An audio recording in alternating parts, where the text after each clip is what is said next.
김해 썰전!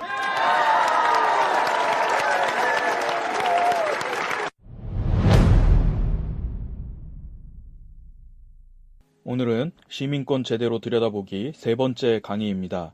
국민주권 실현의 정치체제라는 제목으로 최태욱 한림국제대학원 정치경영연구소 소장님께서 강의해 주시겠습니다. 저는 이제 학생들한테 가끔 가다가 인간이 만든 발명품 혹은 발견품 중에서 제일 훌륭한 게 민주주의일 것 같다라고 얘기하는데 정말 그런 것 같습니다. 전기도 좋고 비행기도 좋고 인터넷도 다 좋지만 생각해 보세요. 인류가 얼마나 사는지 저는 잘 모르겠어요. 눈으로 본 것은 몇십 년밖에 안 되고 글로 읽은 것도 6천 년이나 되나? 어떤 사람은 2만 년, 잘 모르겠지만 하여튼 우리가 어떻게 잡든 간에 6천 년이든 2만 년이든 모든 사람들이 그냥 사람이라는 이유 때문에 동등하다라고 주장하기 시작한 건 최근이죠. 인류사를 보면 최근 한 2, 300년. 특히 여성이라는 인류를 볼 때는 최근 몇십 년. 그래서 민주주의라는 발명품 때문이라고 얘기되죠. 이게 굉장한 발명품입니다. 근데 그 민주주의라는 발명품을 디자인한 사람들이 바로 이거죠. 시민주권. 저는 사실 국민이라는 표현을 좀 안 좋아하는데요. 시민이라는 표현이 좋아요, 저는. 시민주권 실현을 하기 위한 폴리티, 정책을 디자인한 게 민주주의죠. 그래서 제가 오늘 말씀드리면서는 이렇게 PPT 같은 거를 없이 하는데요. 없이 해도 됩니다. 왜냐하면 제 얘기는 그냥 상식적인 얘기라서요. 근데 용어가 이렇게 조금 생경하죠, 그죠? 합의제 민주주의, 다수제 민주주의, 정치적 대표성, 기타 등등. 근데 이거는 학문이라는 게 원래 그렇잖아요. 용어를 압축적으로 전달해야 오해가 덜 함으로. 그래서 학자들이 합의를 해서 용어를 계속 만들어가다 보니까 특별히 그것을 공부하지 않는 한 다 어색한 용어들이 어느 학문 영역이든 그런데 이 정치학에서도 비교 정치학에서도 그렇습니다. 이런 용어들이 특별히 어려울 리는 없어요. 굉장히 상식적인 건데 단지 아까 말씀드린 학문적 필요성에 의해서 용어를 이렇게 조해낸 거죠. 그래서 어려워 보이지도 모르지만 그런 거 안 어렵습니다. 그리고 그냥 상식적입니다. 그게 민주주의거든요. 민주주의를 설명하는데 어렵다면 말이 안 되죠. 그래서 전혀 어렵지 않고요. 그냥 편안하게 들으시면 됩니다. 그리고 제가 가끔씩 제가 어디에 있는지 가지고 계신 유인물의 페이지 수를 말씀드리겠습니다. 혹시 길을 잃은 것 같다 그래도 다시 돌아보시면 됩니다. 우선 이제 첫 번째 1페이지 민주주의의 유형. 여기에 영어로 impossibility theorem이라고 써 있는데요. 이게 불가능의 정리라고 하는데 정치경제학에서는 다루는 담론 중에 하나입니다. 그러니까 민주주의는 불가능하다 합니다. 우리가 민주주의를 방금 제가 가장 인간이 만든 최고의 발명품 중에 하나가 민주주의 거다라고 했는데 불가능하다는 거죠. 그러니까 이상이다라는 거죠, 민주주의는. 왜냐하면 그것도 상식적인 게 민주주의가 시민이 주인인 것이잖아요. 시민이 주인인 정치체제. 시민은 어느 나라는 500만 명이고 어느 나라는 5천만 명이고 어느 나라는 5억, 어느 나라는 15억이잖아요. 그래서 말이 안 되죠. 우리나라만 보더라도 5천만 명이 다 주인이라면 그래서 사실은 자유한국당도 국민의 뜻을 따르겠다고 그러고 민주당도 국민의 뜻을 따르겠다고 그러고 다 그러죠. 도대체 국민의 뜻이 뭔지 모르죠. 아무도 모르니까 아무나 갖다 쓰는 거죠. 국민의 뜻은 모릅니다. 아무도. 그래서 불가능해요. 민주주의는 사실. 시민의 뜻에 따라 정치를 국정을 운영하겠다고 그러지만 누구도 시민의 뜻이 뭔지 모르니까 그 뜻을 모르는데 어떻게 그의 뜻을 따릅니까? 그래서 사실은 불가능한 거죠. 근데 왜 민주주의가 최대의 발명품이냐고 하냐면 그런 이상을 갖고 접근해 가겠다는 거죠. 민주주의가 가능해서가 아니라 사실은 오늘 여기 한 몇 분, 한 20분이라고 쳐도 이따가 저는 오늘 애석하게 아침 내일 다른 일이 있어서 좀 먼저 떠나야 되지만 여러분들 끝나고 무슨 한 잔씩 하실 것 같은 기미가 아까 보이던데 맥주를 하시든 양주를 하시든 막걸리도 하시든 여러분들이 시민이라면 시민의 뜻에 따라 뭘로 마실 건가요, 이광희 의원님? 시민의 뜻에 따라 오늘 주류를 정하신다면 어떻게 정하실 거예요? 그러니까 뭐 많은 사람이 원하는 거. 그러면 20명 중에서 예를 들어서 7명이 맥주, 그죠? 6명은 소주, 나머지는 막걸리. 그러면 7명이 제일 많으니까 맥주. 근데 그 13명 중에는 아까 제가 맥주가 1등이라고 그랬나요? 맥주 마시면 탈나는 분들이 있어. 그래도 배로 움켜쥐고 맥주 마셔야 되잖아요. 폭력이죠. 민주주의인가요? 그러니까 그리고 또 7명이 다수예요, 13명이 다수예요. 근데 소수가 원하는 맥주를 마시잖아요. 합치면 다수잖아요. 소주파와 양주파. 그러니까 흩어져 있으니까 다수의 지위를 뺏긴 거죠, 맥주한테. 여기서는 엉터리예요, 그러니까 요지는. 그냥 그렇게 하기로 한 거죠. 시민의 뜻이 아니잖아요. 13명은 무시당한 거잖아요, 완전히. 그리고 사실 그 7명 중에는 형이 맥주 마실 거 좋아할 것 같아서 맥주 마시겠다 한 사람도 있을 것이고, 사실은 2명만 모여도 누구 뜻이 옳은지 몰라요. 뭐 어떤 다른 기제, 민주적이지 않은 기제에 의해서 결정되죠. 힘이 세든가 저 사람이 카리스마가 있든가 뭐 하여튼 무슨, 사실은 혼자도 모르지 않아요, 여러분들? 여러분들 뭐 결혼하신 분들은 배우자 정할 때 모든 조건에서 이 사람이 마음에 들어 결정하신 분 아무도 없을 거예요. 아마 이렇게 뭐 하여튼 결정한 거죠. 뭐 차를 살 때도 뭐 색깔, 승차감, 뭐 속도, 가격 모든 면에서 얘가 제일 좋다라고 결정하는 적이 있어요? 불가능하잖아요. 그냥 대충 정하죠. 자기 뜻도 모른다는 얘기예요, 말하자면. 모든 면으로. 근데 하물며 자기 뜻도 모르는 자들이 다른 사람과 더불어 뜻을 하나로 모은다? 불가능해요. 그래서 불가능의 정리라고 하는데, 그럼 민주주의 뭐냐? 제도예요, 절차. 이렇게 하기로 하자. 그래서 다수결의 원칙을 아까 이광희 의원님 말씀하신 거죠. 제일 많은 사람들이 상대적 다수가 모이면 그들이 원하는 것대로 하자라고 정한 거죠, 그냥. 그게 민주주의는 아니지만. 그래서 민주주의의 요체는 약속이에요, 제도, 절차, 규칙. 이렇게 하기로 합시다. 승복하자. 그래서 민주주의는 다양해요. 100개 국가가, 민주국가가 있다면 100개의 민주주의가 있는 거죠. 왜냐하면 약속은 다 나라마다 다를 것인 거예요. 심지어 같은 나라에서도 주마다, 그죠? 혹은 현마다, 도마다, 시마다 다 다를 수 있잖아요. 지방자치가 발달된 나라면. 그래서 민주주의는 뭐냐, 수 그대로죠. 정하기 나름이니까. 절차와 규칙, 제도일 뿐이니까. 그런데 이렇게 다양하다면 어느 나라 민주주의가 다른 나라 민주주의보다 좋다, 나쁘다 이렇게 얘기하기가 어렵지 않겠어요? 각자의 특성이 있을 것이므로. 그런데 예를 들면 우리가 경제민주화와 복지국가를 좋은 것이라고, 혹시 여기에 반대하시는 분도 있을지 몰라도 그냥 좋은 것이라고 가정하면, 경제민주화와 복지국가를 달성하는데 유리한 민주주의와 그렇지 않은 민주주의가 있는 건 사실이에요. 그냥 팩트예요, 이거는. 그렇다면 민주주의가 그렇게 다양한데 그럼 어떤 민주주의가 왜 다른 민주주의보다 좋은지, 경제민주화와 복지국가 혹은 평등한 사회를 만드는데 어느 민주주의가 다른 민주주의보다 무엇이 어떻게 좋다는 것인지를 얘기할 수 있어야 되잖아요. 그래야지 개혁도 하잖아요. 정치개혁이라 하면. 그래서 이제 유형론이라는 게 발달하기 시작해요. 민주주의를 그렇게 모든 게 100개 국가는 100개의 민주주의가 있지만 그렇게 하면 뭔가 함의를 얻어낼 수도 없고 교훈을 얻기도 힘들므로 민주주의를 비교하기 시작하는 거죠. 그게 비교 정치학의 핵심이거든요. 비교 민주주의라고도 하고. 근데 이거는 가능해요. 너무나 쉬워요. 왜냐하면 제도이므로. 만약에 민주주의가 정말 가능한 거랑 비교 불가능하잖아요. 여러 가지 방식에 의해서 시민을 주인으로 만들면 되니까. 그 우열이 어디 있겠어요. 그러나 제도, 절차, 규칙에 불과함으로 비교가 가능하죠. 개혁도 가능하고. 근데 그렇게 민주주의를 구분하는 여러 학자들이 있었는데 그 중에 가장 성공적이었다고 평가받는 사람이 레이파트라는 사람이에요.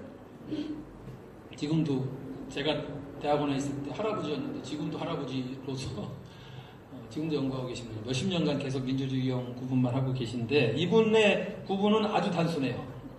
보면은 뭐든지 그런 것 같아요. 그죠? 강력한 거, 설득력 있는 건 단순하더라고요. 이분의 민주주의 구분도 아주 단순해요. 다수제 민주주의와 합의제 민주주의.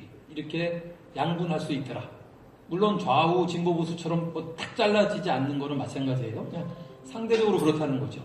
근데 다수제 민주주의는 영어로 머저리테리안 데모크라시라고 하고 합의제는 컨센서스 데모크라시라고 하는데 다수제 머저리티, 그러니까 아까 다수결의 원칙이 일반적이잖아요. 우리도 그렇게 익숙하죠. 그 다수가 원하는 걸로 결정하자라는 그 다수결할 때 그 다수제, 메조리티 티어리. 그러니까 다수가 형성되면 그 다수의 뜻에 맡기자라는 약속, 그 약속을 이루기 위한 제도들, 그걸 다수제 민주주의라고 해요. 한국은 다수제 민주주의 국가죠. 대통령도 1등 그 사람이 대통령 하기로 하자는 거잖아요. 상대적 다수가 민 사람을 대통령, 국회의원도 다수가 형성되면 그의 뜻대로 따르기로 하자. 그렇죠? 다수제 민주주의죠. 합의제 민주주의는 왜 꼭 상대적 다수가 원하는 걸 나머지가 다 따라야 돼? 라고 의문을 제기하면서 원하는 만큼 그 나눌 수 있는 만큼 팔을 나누자. 그래서 권력을 나누자, 공유하자. 그리고 서로 합의에 이르도록 노력하자. 이런 철학이에요. 그러니까 다수제 민주주의는 굉장히 효율적인 것 같지 않아요? 다수가 형성되면 그 다수가 적어도 그 임기 동안은 승자독식 민주주의라고 하는 거잖아요. 그 다수가 책임지고 효율적으로 운영하게 맡기자, 위임해버리자. 근데 합의제 민주주의는 왜 꼭 특정 다수에게 모든 것을 맡겨? 가급적 나누자. 나눌 수 있을 만큼. 그리고 합의하자. 이렇게 그러니까 철학이 다르죠. 그죠? 그래서 이 두 가지 중에 어느 하나에 속하더라. 모든 나라의 민주주의가. 더 정확히 말하자면 그런 경향이 더 강하더라. 합의제적 경향이 강하든가 다수제적 경향이 강하든가. 요 레이파트가 구분한 요 합의제와 다수제 민주주의는 뭐 10대 특성, 5대 특성 이렇게 막 어떤 특성을 가지고 구분을 해요. 근데 핵심은 우리가 오늘 집중적으로 같이 생각할 이 세 정치제도의 차이예요. 이거는 이제 비교정치학이라는 학문에서는 대학 학부생들부터 당연하게 배우는 건데, 소위 민주주의에는 3대 정치제도가 있다고 하거든요. 제일 중요한 게 선거제도, 그 다음에 정당체계, 권력구조, 여기에 3대 정치제도라고 해요. 선거제도가 기본인 건 너무 당연한 게 대의제 민주주의잖아요. 직접 민주주의는 부분적으로는 도움이 되지만 그 나라의 본령이 될 수는 없잖아요. 그래서 대의제 민주주의인데, 대의라 하면 주인이 시민이잖아요. 주인이 시민이 자신의 대리인을 뽑아서 그들로 하여금 대신 통치하게 해주는 거죠. 그래서 대리인 뽑기가 중요하잖아요. 대의제 민주주의니까. 그 뽑기의 룰이잖아요. 선거제도가. 그러니까 대의제 민주주의의 가장 기초적인 정치제도는 선거제도죠. 당연히. 대표 형성의 원칙을 정한 거니까. 그래서 선거제도, 그 다음에 선거를 통해서 뽑은 사람들은 대부분 꼭 어떤 나라에서는 강제하고 있고 어떤 나라는 강제하지 않지만 정당 소속원이기 마련이죠. 많은 경우. 그래서 어느 정당에 속해 있는 사람들이 얼만큼 어느 지역에서 혹은 어느 계층에서 뽑혔는지 따라서 정당의 힘이 나뉘어지잖아요. 그죠? 그래서 정당체계. 그 다음에 권력구조, 뭐 대통령, 수상 이런 관계. 여기 3대 제도라고 하는데 다수제와 합의제는 이 3대 정치제도 간에 뚜렷한 차이가 나타납니다. 첫 번째는 지금 말씀드린 선거제도가 제일 중요한데요. 다수제 민주주의는 그 성격 그대로 선거제도에 녹아 있어요. 소선거구 1위 대표제, 예를 들면 거기 가장 대표적인 다수제 민주주의의 선거제도예요. 우리 한국에서 택하고 있는 주 선거제도잖아요. 각 지역구에서 1등한 사람만 국회로 보낸다. 1등 뽑기 게임이죠. 33%가 그 지역구에 33%의 유권자가 어떤 사람을 뽑았고 나머지 후보들은 32%, 31% 기타 이렇게 갈렸다면 33% 얻은 사람만 국회 가는 거잖아요. 1등만 가죠. 그죠? 그래서 1등 뽑기 게임이라고 할 수 있죠. 그야말로 다수제잖아요. 아주 전형이죠. 1등만 뽑아서 그 지역의 대표권은 100% 갖는 거잖아요. 승자 독식이죠. 1등이. 근데 사실은 67%가 반대하거나 지지하지 않는 거죠. 다수가 좋아하지 않은 거예요, 사실은. 그럼에도 33%가 상대적 다수를 형성했으므로 1등이 되고 33%의 지지로 100%의 권력을 독점하죠. 다수제 민주주의 철학이 그대로 녹아 있잖아요. 선거제도도. 대통령도 마찬가지죠. 그래서 그 다수제 민주주의의 제1 정치제도인 선거제도는 티피컬한 게 소선거구 1대표제. 우리 한국에서 택하고 있는 거. 합의제 민주주의는 비례대표제예요. 그래서 비례대표제라 하면 뭐와 뭐 사이에 비례성이 있다라는 거냐면 정당이 주인공이에요. 정당이 득표한 것에 비례하여 의석을 나눠 갖는다. 1등만 국회에 들어가는 게 아니라 모든 정당은 자기가 득표한 만큼 그것에 비례하여 의석을 나눠 갖는다는 거예요. 그러니까 만약에 정의당이 어떤 때 13%도 하고 어떤 때 7%도 하잖아요. 만약에 10% 평균 정의당이 10%를 한다. 총선 때마다. 그러면 우리 총 의석은 300석이니까 아주 심플하게 계산하면 몇 석 가져갈 수 있어요? 30석은 정의당 거예요. 그냥 10%니까. 그런 식이라는 거죠. 20%를 얻었다 전국에서 그럼 60석. 그렇게 득표에 비례하여 의석을 각 정당이 나눠 갖는 것. 이게 비례대표제의 기본이에요. 1등만 뽑는 거 아니라는 게 굉장히 큰 차이죠. 1등 뽑기 게임에서 당연히 사표 발생하죠. 1등에게 간 표 말고 2등 이하한테 간 표는 다 사표잖아요. 그래서 민심을 버린다라고 하는 표현이 그래서 나오는 거죠. 매 총선마다 우리나라에서는 50%가 사표예요. 그러니까 50%의 민심은 그냥 쓸데없는 거죠. 그러니까 거기 왜곡이 생기는 거죠. 50%는 없어지잖아요. 민심이 뭔지 아무도 상관 안 하잖아요. 그러니까 결국 1등에 간 표 50%만 갖고 정당을 나눠 가지는 거예요. 의석을. 이거 왜곡이 심할 수밖에 없죠. 뒤에 또 다시 나오지만. 근데 비례대표제는 원리대로 그대로 한다면 왜곡이 사표가 발생 안 하잖아요. 그냥 뭐 3%든 5%든 10%든 30%든 비율만큼 가져가는 거니까. 요게 큰 차이죠. 그러니까. 두 번째 정치제도, 정당 체계는 선거제도와 그대로 맞물려 가요. 왜냐하면 소선거구 1위 대표제라는 1등 뽑기 게임은 그야말로 1등 뽑기 게임이잖아요. 우리 대통령 선거 때 늘 일어나는 게 좌파든 우파든 후보 단일화 압력이 생기죠. 지금 1대1 구도를 만들어야 가능성이 높아지잖아요. 근데 우리 편끼리 싸우면 어떻게 이 놈들아 뭐 이렇게 욕하잖아요. 그래서 저번에 심상정 한번 울었죠. 하여튼 그래서 후보 단일화 압력을 좌파만 하는 게 아니에요. 우파도 하잖아요. 1대1 구도를 만들잖아요. 그 말은 1대1 승부가 돼야 비슷한 것 중에서 하여튼 누군가 이길 거 아니야 라는 것이 뭐 너무 상식적이긴 하죠. 사실 욕할 수는 없는데 구조가 1등 뽑기 게임이니까 그렇게 되죠. 그 말은 정당을 유닛으로 놓고 볼 때는 양대 정당으로 가게 만든 거죠. 선거제도가. 좌파 혹은 보수 혹은 뭐 우파 혹은 진보 비슷한 정당들끼리 선수 하나만 내보내자라는 압력이 늘 작동할 거 아니에요. 선거 때. 그건 소선거구 1위 대표제라면 국회의원 뽑을 때도 지역에서마다 생겨요. 그죠? 그거를 어기면 뭐 배신자라는 소리 듣기도 하고 뭐 판을 깼다는 욕도 듣고 뭐 그런 거 아니에요. 그런데 결국은 1등을 낼 만한 명망가를 많이 갖고 있고 그를 서포트할 돈과 조직이 튼튼한 정당이 살아남을 가능성이 높죠. 그러니까. 그 당을 중심으로 모일 거 아니에요. 그래서 양대 정당제가 돼요. 소선거구 1위 대표제를 거듭하면 결국은 거의 예외 없이 양대 정당제로 가요. 그래서 우리가 법칙이라고도 부를 정도로 그 세요. 소선거구 1위 대표제가 양당제를 만드는 힘은 굉장히 세서 거의 예외가 없죠. 한국도 결국은 이렇게 됐죠. 지난 총선 때 약간 헷갈렸지만 이변이었고. 그런데 비례대표제를 하는 합의제 민주주의 국가는 그렇지 않아요. 이거는 1등 뽑기 게임이 아니잖아요. 그냥 투표대로 가져가는 게임이니까 다당제로 가죠. 당연히. 여러 당이 막 생기는 거죠. 5%짜리 정당, 10%짜리 정당, 20%짜리 정당. 그리고 가만히 생각해 보세요. 농경 국가가 아니라면 우리 한국 정도의 산업화 국가라면 얼마나 이해관계가 얽히고 섞이고 복잡해요. 시민의 선호가 수백 가지잖아요. 그런데 지지한 만큼 유력 정당이 될 수 있잖아요. 따라서 다당제가 되는 건 너무 당연해요.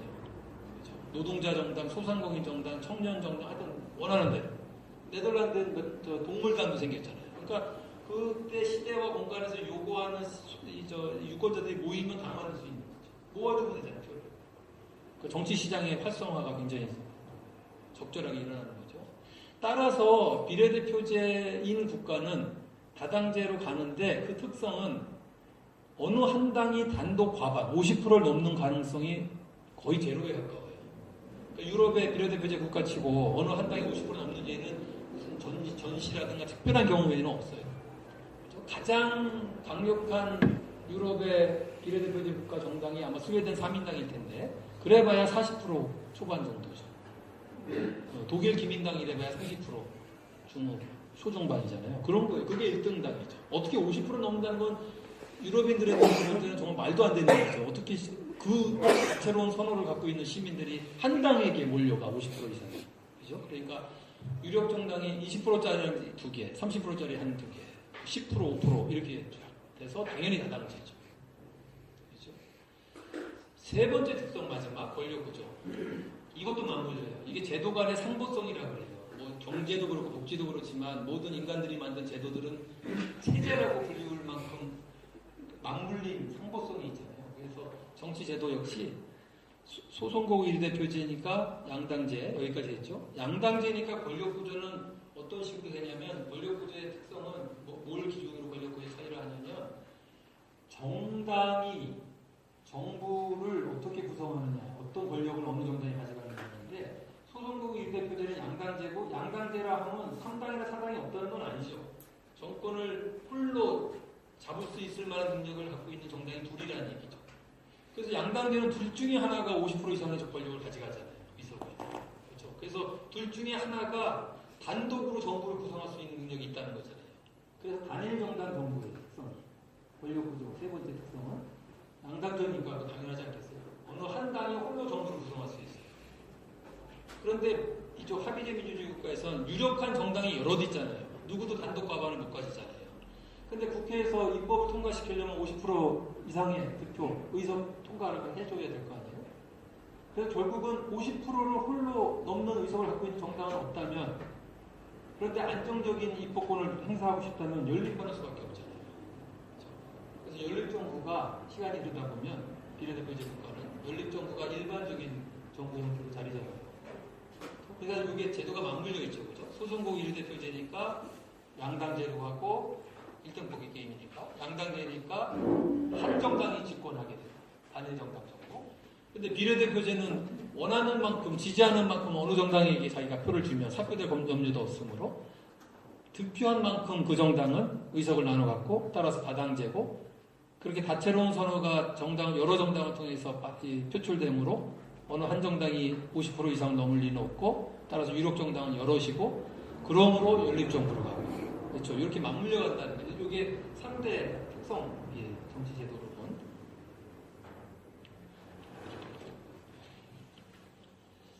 그러면 가장 기초적인 게, 선거제도라는 것은 아까 제가 말씀드린 거 그대로죠.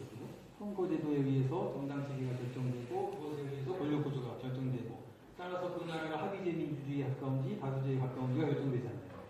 그러니까 대의제 민주주의니까 당연히 기초선거제도, 그 나라의 민주주의의 성격을 결정하는 것은 가장 기초제도인 선거제도죠. 그래서 지금 3페이지에 가 있는데요. 한국은 소선거구 1대표제고, 비례대표제는 있든 없든 상관없어요. 그냥 아무 영향을 안 끼쳐요. 한국에 지금 300석 중에 47석을 비례대표제를 뽑는데 전혀 뭐 비례성에 영향을 끼칠 정도가 아니에요. 너무 비중이 낮아서. 그래서 그건 그냥 뭐 돈을 주고 사든 뭐 백을 써서 사든, 그래서 욕먹는 이유가 의미가 별로 없으니까. 그래서 사실 소선거구 1대표제 국가예요, 우리나라는. 비례대표제는 그냥 있으나 없으나 그냥 만들어 놓은 거니까, 의미가 없으니까. 근데 소선거구 1대표제인 우리나라가, 예를 들어서 초중고등학교 때부터 대학을 졸업하고 어른이 되고 나이가 들 때까지도 계속 소선거구 1대표제가 당연하다고 생각하는 한국 사람들이 많죠. 뭐 그랬습니다. 민주주의가 그런 건 줄 아는데, 사실은 소선거구 1대표제라는 선거제도, 1등 뽑기 게임을 하는 나라는 전 세계에서 비례대표제 국가보다 적어요. 이거에서 놀라는 분들이 많은데 그게 사실이에요. 그리고 특히 잘 사는 나라에서는 드물어요. 소선거구 1대표제를 택하고 있는 나라는. 아직도? 라는 질문을 받을 정도. 그러니까 OECD가 소위 잘 사는 국가들의 모임이잖아요. 34개 국가. OECD 34개 국가 중에서 소선거구 1대표제를 택하고 있는 나라는 한 5-6개 국가밖에 안 돼요. 한국, 미국, 영국, 호주, 캐나다 이 정도. 나머지는 다 비례대표제 국가예요. 형태는 다르지만, 이렇게 섞기도 하고 뭐 이렇게 하지만, 하여튼 비례성을 중심으로 선거를 치르는 국가가 나머지 다예요. 그러니까 오히려 소선거구 1대표제는 예외 국가예요. 지금은 잘 사는 국가에서. 따라서 양당제의 국가도 소수고, 전 세계에서. 따라서 단일 정당이 정부를 구성하는 나라도 소수예요. 그 말은 합의제 민주주의 국가가 문제 표준이 돼가고 있어요. 이미 됐어요. 사실. 특히 잘 사는 국가들. 소위 선진국가들의 표준 민주주의는 합의제 민주주의예요. 선진국가 중에서 다수제 민주주의인 거는 아까 소선거 대표제를 아직 선택하고 있는 것도 6나라에 불과해요. 그런데 그 중에서도 한국은 굉장히 심하게 다수제죠. 왜냐하면 미국은 알다시피 다수제, 중앙정치는 다수제지만 연방국가잖아요. 그죠? 연방마다 다 다르잖아요. 또 상원이 존재하고 상권 분립이 철저히 되어 있고. 그렇듯이 같은 다수제지만 미국, 영국, 호주, 캐나다는 중앙정치 외에 다른 합의제적 요소들이 있어요. 근데 한국은 철저하게 그런 게 없어요. 그러니까 여소야대가 될 때 외에는 완벽하게 일사불란한 승자 독식제죠. 아마 조선 때보다 훨씬 더 강한 대통령, 강한 권력자가 나올 수 있는 구조죠. 합법적으로. 그런데 하여튼 제가 여기서 3페이지에서 말씀드리고자 하는 것은 합의제 민주주의 국가가 대세다라는 거예요. 우리가 예외임을 알자라는 거죠. 한국식 민주주의는 예외예요. 미국, 영국 정도밖에 없어요, 진짜. 근데 너무나 미국을 따라왔기 때문에 그동안 미국이 택하고 있는 제도면 그게 세계 모범인 줄 아는데 전혀 아니잖아요, 사실은. 특히 민주주의나 경제, 시장 경제 체제에서는 전혀 아니죠. 근데 하여튼 그런데 민주주의라는 것을 발명한 것은 영국인이었잖아요. 우리가 인정한 거지만 그때는 다수제 민주주의를 디자인한 거예요. 그걸 웨스트미니스터 모델이라고 해요. 영국 의회가 있는 그 성, 웨스트미니스터 모델이라고 하는데 그때는 소선거구제 대표제였고 양당제였어요. 그러니까 디자인 자체를 그렇게 한 거예요. 그게 제일 단순하잖아요. 1등 뽑자. 그래서 1등이 원하는 대로 다 하게 하자. 마음에 안 들면 다음 선거 때 가려면 되잖아. 이렇게 생각해서 약속한 거예요. 근데 그때는 농경사회였잖아요. 동질사회였으니까 별 문제가 없었어요, 사실. 지역마다 1등 뽑으면 되니까. 그런데 그게 그 영국인들이 디자인한 다수제 민주주의가 다른 나라로 다 수출됐을 거 아니에요? 그래서 초기에는 19세기 중순까지만 해도 거의 민주국가는 다수제 민주주의 국가였어요. 지금 우리 눈으로 보면. 근데 19세기 말 20세기 초에 거의 다 유럽 국가들이 바뀌어요. 비례대표제 국가, 합의제 민주주의 국가. 문제가 생겨서. 그래서 지금 우리가 알고 있는 비례대표제 국가들의 거의 다가 19세기 말과 20세기 초에 다 바꿨어요. 선거제도 비례대표제로 바꾸고 다당제로 가고 여러 정당에 의해서 연립정부가 없었고. 그리고 2차 대전은 끝나고 독일이 실패했다가 바이마르공 실험을 실패했다가 다시 돌아오고 합의제로. 그런 식으로 대부분이 다수제였던 민주주의 국가들이 대부분이 합의제로 돌아오고 있는 추세가 쭉 역사예요. 민주주의 역사. 최근에도 이런 변화가 있었다는 게 뉴질랜드가 93년도에 다수제 민주주의 국가에서 합의제 민주주의 국가로 바꿔요. 민주주의 시작한 이후 계속 영국식 소선거구 비례대표제를 했거든요. 뉴질랜드. 근데 93년도에 독일식 비례대표제로 전격 바꿔버려요. 국민투표. 선거제도 바꾸는 일은 거의 안 일어나요. 오래된 민주주의 국가에서. 뭐 이유는 아마 여러분 아실 거예요. 상식적으로 지금 국회의원들이 지금 그 선거제도로 인해서 뽑힌 사람들이잖아요. 그래서 자기가 뽑힌 이유를 알 거 아니에요. 혹은 다음에 어떻게 해야 재선됐을지도 대부분 알고 계시고. 그래서 선거제도 바꾸는 것은 쾌히 찬성할 리가 별로 없죠. 불확실한 세계로, 새로운 세계로 들어가야 된다는 거니까 자기가 쌓아놓은 정치적 자산이 있잖아요. 저는 그걸 욕할 건 아니라고 봐요. 제가 만약에 어느 지역에 2선, 3선일지라도 선거제도 개혁하겠다 그러면 일단 심정적으로 반대할 거예요. 그동안 내가 국회의원 되려고 쌓아놓은 게 얼마인데 여기다가. 얼마나 조직을 많이 했고 얼마나 많은 사람들이 장례식과 졸업식과 결혼식에 갔었고 얼마나 많은 사람들과 먹기 싫은 술을 마셨고 웃었고 악수했는데 근데 그거 다 날아가는 거 아니에요. 비례대표제로 가면. 지역구가 없어진다고 만약에. 하여튼 이런 등등 상상해보세요. 그러니까 반대하는 이유는 당연해요. 어떻게 보면. 그걸 욕할 건 아니에요. 그러나 현실은 하여튼 반대해요. 어느 나라 마찬가지예요. 세계 역사상 국회의원들이 스스로 선거제도를 개혁한 의미 있는 개혁한 예는 없어요. 다 한 겁니다. 다 국민의 압박에 의해서 할 수 없이 했죠. 그래서 선거제도가 의미 있게 개혁된 나라 찾기 어려운데 90년대 중반에 신기하게 거의 비슷한 때 93년, 94년 뭐 그럴 때 이태리, 일본, 뉴질랜드라고 하는 상당히 오래된 전통 있는 민주주의 국가 세 나라에서 선거제도가 의미 있게 바뀌었어요. 근데 그 중에서도 누가 봐도 개혁이 분명하다, 개혁이 아니다라고 하는 나라는 바로 뉴질랜드. 뉴질랜드가 바로 독일식 비례대표제를 전격 도입했다는 거죠.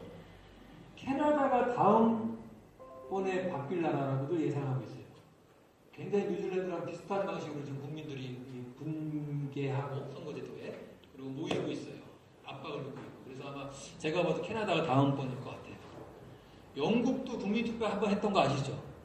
디자인한 국가, 다수제 민주주의를 디자인한 국가가 합의제로의 요구 압박이 있어서 할 수 없이 국민투표를 했어요.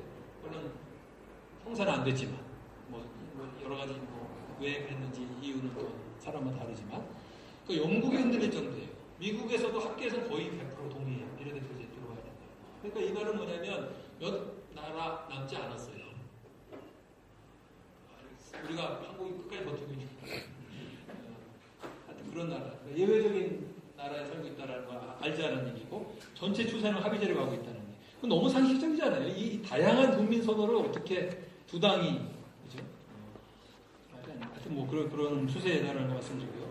근데 이제 그 3페이지에 있는 섹션 2서부터 얘기 제목이 다수제 민주주의와 배제의 정치라고 했는데 이게 뭐냐면 왜 이렇게 나라들이 특히 선진 국가들이 다수제에서 합의제로 바꾸고 있을까? 그리고 지금도 바꾸기 위해서 노력할까?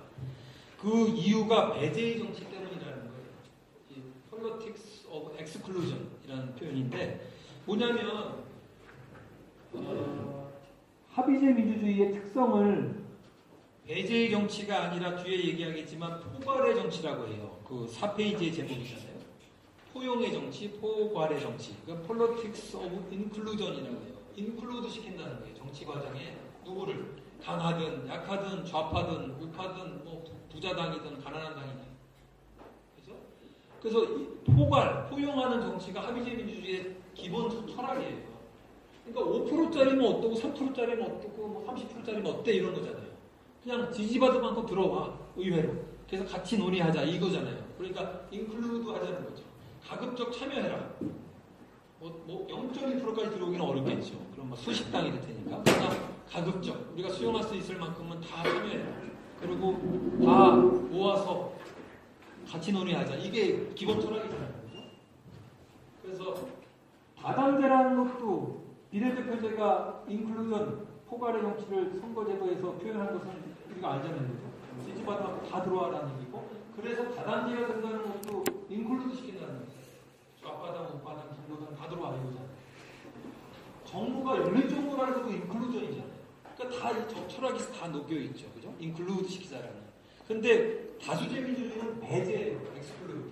1등만, 나머지는 아웃, 그렇죠? 정치 과정에서 나머지 쉬라는 거 아니에요, 그냥 1등만. 정당도 둘 중에 양당 중에서 능력 있는 양당 중에서 하나가 정권 잡으면 나머지 쉬어, 그죠? 그러니까 양당제에서 한정 단일 정당 정치잖아요. 그러니까 이게 배제의 정치가 산업화 이후에 더 큰 문제가 된 게 아까 보세요. 33%가 1등을 했다고 치면 67%는 아웃이잖아요.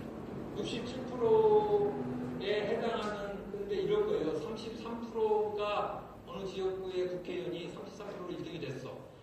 차점자는 32%였어. 그 다음은 31%였어. 그 다음에 뭐 2%, 5% 이렇게 된다고 쳐보면 합쳐서 67%잖아요. 32%, 31%, 뭐 6%, 5% 이런 사람들이. 그러니까 중도 진보, 뭐 진보, 중도 이 사람들이 다 아웃됐고 우파만 됐을 수 있잖아. 33%. 근데 우파 33%는 전체 다 합친 67%에 비한 소수파다 이런 거지.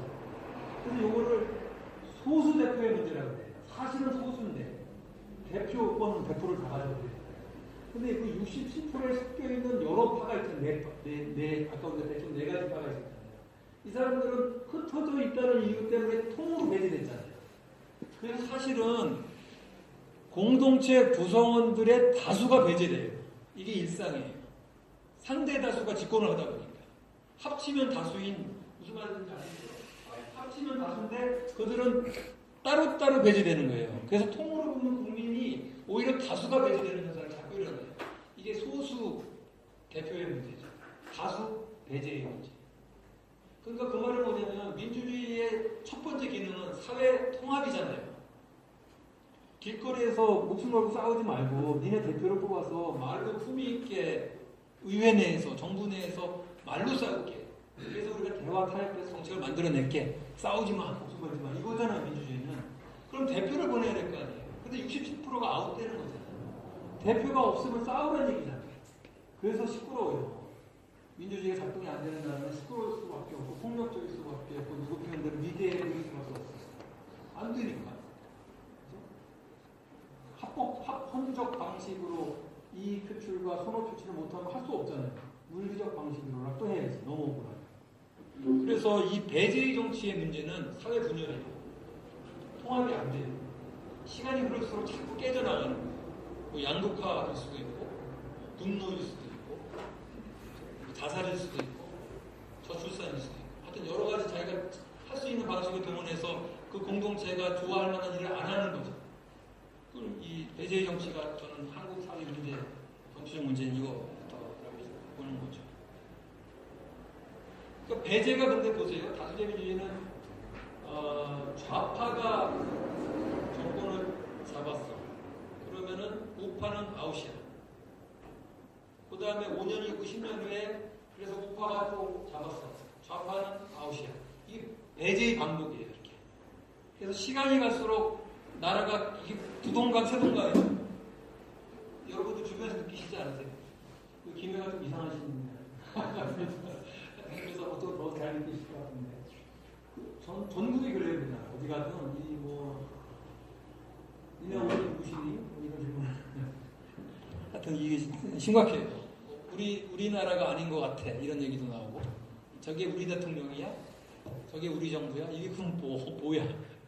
이 심각해요. 배제 정치의 반복이 생기는 문제예요. 정치, 경제, 사회, 심지어 문화적으로도 자꾸 분열돼가고 있어요. 그러면서 어떻게 통일을 하겠다는 건지. 북한과는 남남 문제 대결이 안 되는데. 그러니까 민주주의의 기본 기능이 작동이 안 된다는 거예요. 이렇게 공동체를 만들어가는 게 민주주의의 기능이잖아요. 그게 오히려 거꾸로. 그래서 이런 문제가 있기 때문에 민주주의를 바꿔간다는 거예요. 민주주의는 룰이니까. 룰을 바꿔간다는 거죠. 그래서 다수제 민주주의, 합의제 민주주의의 이동이 자꾸 일어나고 있다. 그러면 합의제 민주주의가 뭐가 좋아서? 아까 얘기한 거. 포용의 정치잖아요.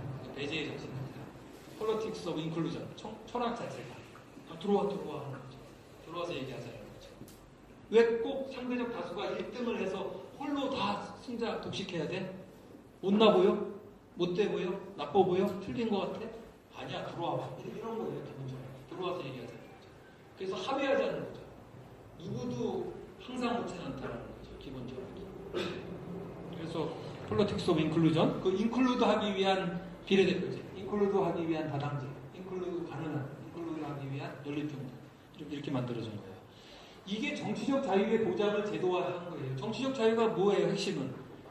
시민들로 하여금 누구든, 가난하든, 부자든, 약하든, 강하든, 정치 과정, 정치 결정 과정에 참여하게 하는 게 핵심이잖아요. 정치 참여의 자유가 핵심이죠, 정치적 자유에. 근데 정치적 자유가 보장되면 사회적 자유도 보장돼요. 너무 당연하게. 사회적 자유는 핵심이 뭐예요? 사회적 자유라 하면 그러니까 경제적 자유라 하면 뭐 시장에서의 자유 이런 건데 시장에서의 자유가 얼마나 위험한지는 알잖아요, 우리가. 정글의 자유라는 거죠. 사자와 호랑이와 사슴과 토끼 보고 사이좋게 지내래. 자유롭게 지내래. 결과는 둘은 없어진 거죠. 포식자를 다 먹은 거죠. 자유롭게 먹죠. 포식자는 사이코패스잖아요. 먹는데 아무런 뭐 미안하거나 안타깝거나 이렇지 않아요. 그냥 먹죠. 아무 얼굴 표정 없이. 그런데 자유롭게 놀라니 그런 포식자와 더불어. 그게 경제의 자유라면 사회적 자유는 인정하는 거예요. 경제적 자유는 정글의 자유일 뿐이다. 사회적 자유는 가난으로부터의 자유. 예를 들면 공포로부터의 자유. 그러니까 포식자의 횡포로부터의 자유 이런 거예요. 그러니까 주체를 다 이걸 자유롭게 놀아. 그래서 자유롭게 먹혀. 이렇게 하는 게 아니라 공포로부터의 자유, 실업으로부터의 자유, 가난으로부터의 자유를 위해선 사회경제적 약자를 위하여 정치적 강자인 유력정당 혹은 정부가 개입할게. 이런 거죠. 그러니까 사회적 자유는 사회적 혹은 정치적 개입이 이루어질 때 비로소 모든 사람들이 사회적 자유를 평등하게 누릴 수 있는 거잖아요. 근데 정치적 자유가 왜 사회적 자유를 보장하냐면 이것도 너무 당연한 게 사회적 자유라 하는 민주주의 국가에서 사회적 자유를 제공한다는 것은 법과 정책과 제도를 제공하는 거잖아요. 국회에서 만들잖아요, 보통 다. 국회에 약자의 대표를 보낼 수 있으려면 약자가 정치 과정에 참여해야 되잖아요. 그러니까 정치적 자유를 약자에게도 동등하게 보장하면 약자들이 정치적 자유를 활용해서 사회적 자유를 보장할 정책과 제도와 법을 만들어내는 거죠. 그래서 사회적 자유가 보장되는 나라의 전제는 정치적 자유가 최대한 보장되어야 된다는 것이고, 그걸 보장하기 위해 디자인한 게 합의제민주주의죠. 가급적 들어오게 하는 거죠. 포용은 누가 누구를 하는 거예요? 사실상 힘의 관계를 보면 강한 쪽에서 약한 자를 포용하는 거잖아요. 근데 포용의 제도화잖아요. 선심을 그때 제공 모습 선심 쓰듯이 던지지 말라는 거냐. 제도로 당연히 약자는 권리로서 정치에 참여하게 하는 것이죠. 그 디자인을 한 게 합의제 민주주의잖아요. 그러니까 사회적 자유가 강화되는 거죠. 5페이지의 표 1을 보세요. 그 결과를 잘 요약했다고 봐요. 강명세 박사가 요약한 건데, 이게 조금 설명을 할게요. 뭐 어렵지 않나요? 이렇게 보세요. 우선 지니계수라는 거 아마 아시는 분도 많겠지만, 다시 얘기하면 그 불평등 정도, 경제적 불평등 정도를 지표화한 거죠. 지니계수. 이거는 0하고 1 사이에서 1에 가까울수록 불평등이 심한 거예요. 0이면 완전히 다 같이 누리는 거예요. 1이면 엄청난 격차라는 거고. 근데 이게 눈에 보기 좋게 저는 100과 0과 100 사이로 크게 됐어요. 그러니까 100에 가까운 숫자일수록 불평등이 심한 거예요. 지니계수의 의미. 근데 그 두 번째 시장소득 지니계수라는 칼럼하고 세 번째 칼럼인 가처분 소득 지니계수 있죠. 그러니까 여기서 왜 지니계수가 두 개냐면, 하나 시장소득과 가처분 소득의 차이, 이것도 아시겠지만 시장소득은 그냥 뭐랄까 시장에서 번 것들의 사이에 나는 소득 격차를 시장소득 지니계수라고 말할 수 있어요. 시장에서 왔다는 것은 뭐냐면 월급 받은 거, 뭐 이자 받은 거, 장사해서 돈 번 거, 이거 그대로 그냥 뭐 놓거나 빼거나 하지 말고 그냥 그대로 받은 그거 시장소득이고요. 가처분 소득은 말 그대로 이 처분이 가능한 소득, 그래서 가처분 소득이라고 그러잖아요. 처분, 자기 마음대로 처분할 수 있는 소득. 그 말은 뭐냐면 세금 낼 거 다 내고 정부나 공공단체로부터 받을 거, 보조금이라든가 보험이라든가 이런 급여 같은 거 받을 거 다 받고, 그러니까 낼 거 내고 받을 거 다 받은 다음에 실제 소득이죠. 그거 진짜, 그죠? 세금 낼 것도 내고 도움 받을 것도 다 받았으니까 그건 자기 주머니에서 쓸 만큼 쓸 수 있는 거잖아요. 실제 소득, 가처분 소득. 요 지니계수의 차이를 보세요. 뭐냐면 우선 제일 왼쪽 칼럼에 정치 제도 있잖아요. 제일 위에 두 번째부터 볼게요. 다수대표제와 비례대표제. 이거 선거제도잖아요. 그러니까 이게 1970년하고 2010년 사이에 상당 기간이죠. 40년 동안에 56개 국가인가? 하여튼 그 수십 개 국가의 통계를 낸 거예요. 그래서 다수대표제 국가들, 한국처럼 다수대표제인 국가들의 시장소득 지니계수와 가처분 소득 지니계수를 넣은 게 그 타이틀 다음 거, 두 번째 열. 그죠? 그 다음 비례대표제 국가들의 시장소득 지니계수와 가처분 소득 지니계수. 일단 요거 두 개만 봅시다. 다수대표제 국가들의 시장소득 지니계수는, 그러니까 시장소득했을 때, 그 시장소득을 따졌을 때 불평등 정도는 38.5였어요. 다수대표제 국가들. 근데 그 다수대표제 국가들의 가처분 소득 지니계수는 좀 줄었죠. 그 말은 불평등 정도가 낮아졌다는 얘기죠. 그래서 그 재분배 효과가 2.6이에요. 왜 재분배 효과라고 그랬냐면, 가처분 소득이라고 할 때는 세금을 가져갈 건 가져가고 정부가, 그 다음에 복지국가라면 복지 줄 건 주고, 그래서 그걸 재분배라고 그러잖아요. 원래 분배, 1차 분배는 시장에서 그냥 분배된 거고, 임금이나 이자나 이런 걸로. 그래서 재분배 효과라 하면 복지 효과라고 볼 수도 있어요. 정부의 개입 효과라고도 볼 수 있는 거죠. 정부가 뭔가 움직인 거예요. 이 소득을. 그랬더니 보세요. 다수대표제 국가의 정부는 시장소득일 때 불평등 정도인 38.5를 정부가 손을 써서, 세금이라든가 복지정책 같은 손을 써서 35.9로 낮췄잖아요. 그러니까 재분배 효과는 2.6만큼 난 거죠. 2.6만큼 불평등 정도를 낮춘 거예요. 그런데 비례대표제 국가가 얼마나 잘했는지 보세요. 41.4였던 불평등 정도를 비례대표제 국가의 정부들은 손을 써서 32까지 낮췄어요. 9.4로 낮춘 거잖아요. 그러니까 그 비례대표제 국가의 정책적 능력이라는 것은 다수대표제 국가의 평균보다 거의 한 4배 나는 거 아니에요. 4배 아닐까? 3배 이상. 그죠? 굉장한 차이죠, 이 정도면. 그 중간 거 2개는 건너뛰고, 저 밑에 2개 보세요. 단일 정당 정부, 기억나시죠? 그죠? 다수제 민주주의 국가의 권력 구조 정형이잖아요.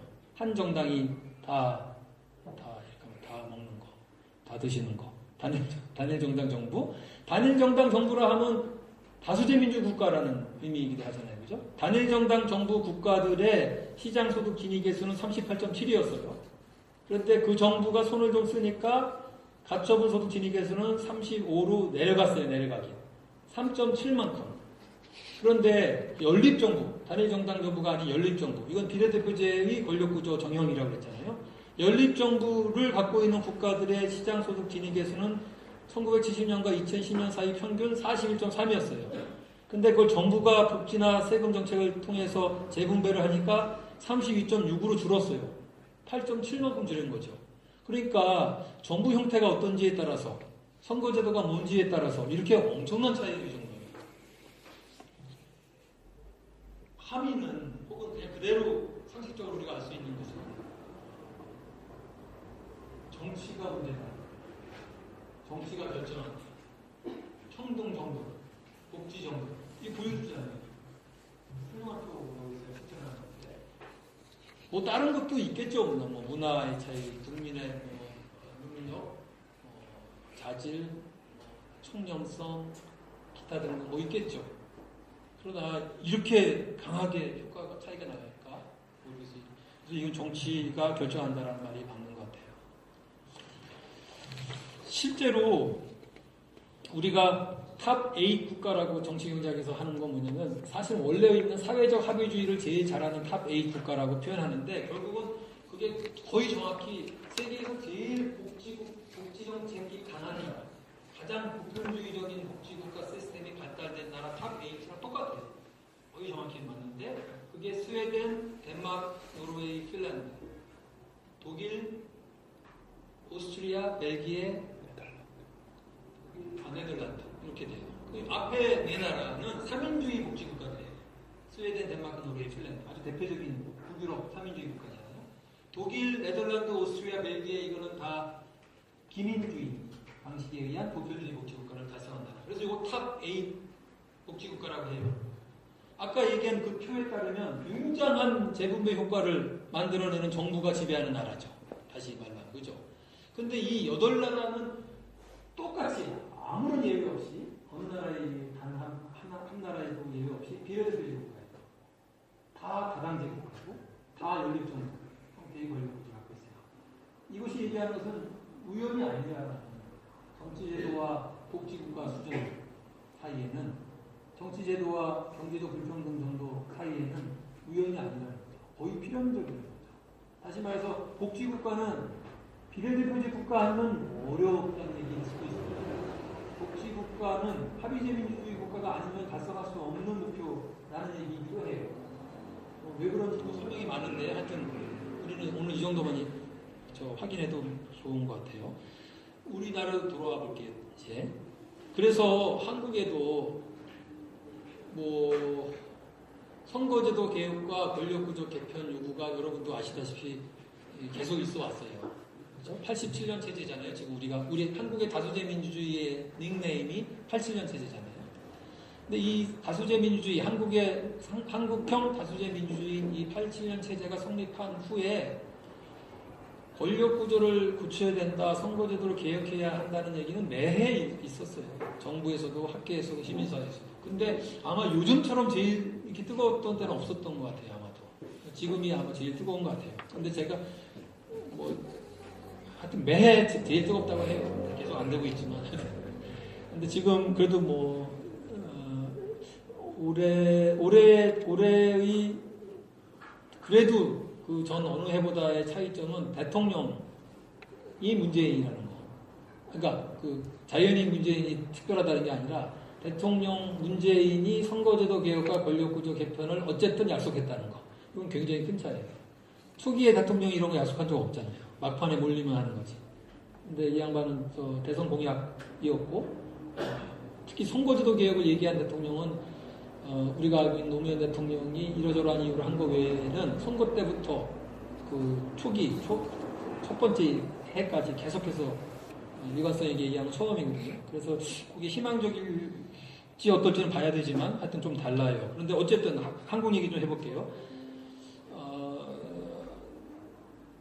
한국은 다수의 민주주의 국가죠. 뭐 더 얘기할 필요 없잖아요. 그죠? 이제 여러분 다 아시는 거예요. 민주주의 유형을 핵심은 다 알고 계신데 한국은 우리가 지금 얘기한 바대로 아주 정형적인 악독한 정말 완벽한 다수제 민주주의 국가예요. 여서여대만 아니면 정말 완벽해요. 기가 막혀요.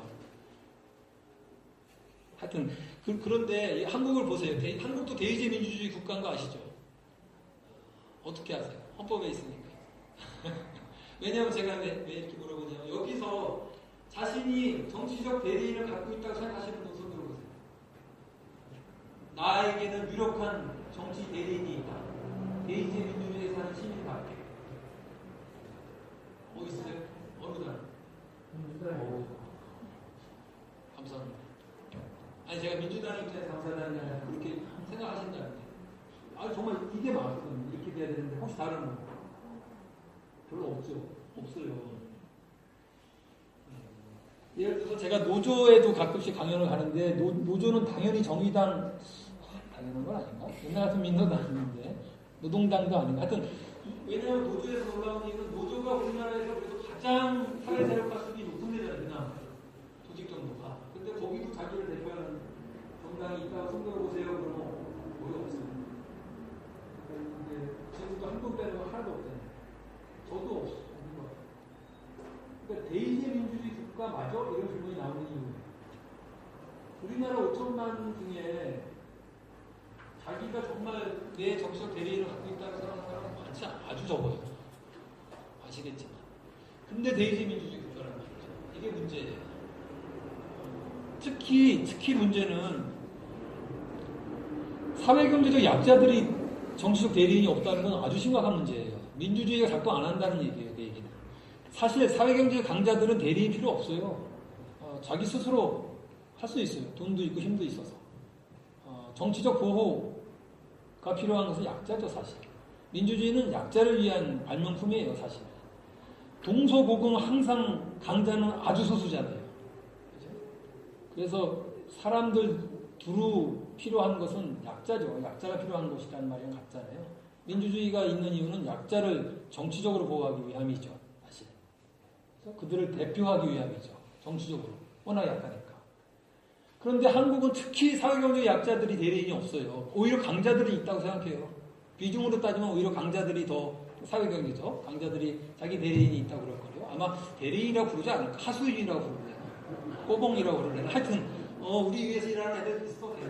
이렇게 생각하는 강자가 오히려 많고 약자들은 없어요. 자기 대리인이 진짜. 그러니까 이게 심각한 문제예요. 사회경제적으로도 약한데 정치적 대리인이 없단 말이야. 이거 뭐야. 완전히 그냥 방기된 상태예요. 그리고서 세금 내고 할 거 다 해요. 이게 굉장히 심각한 문제예요. 친자유주의 국가가 돼서 양극화가 심화되고 비정규직이 급증하고 강세 사용업자가 뭐 계속 늘어나고 막 이러는데 그들을 대표하는 정치적 대리인이 없어. 그러니까 사회경제적 문제가 해결될 리가 없죠. 어떻게 해결돼요? 기도해요.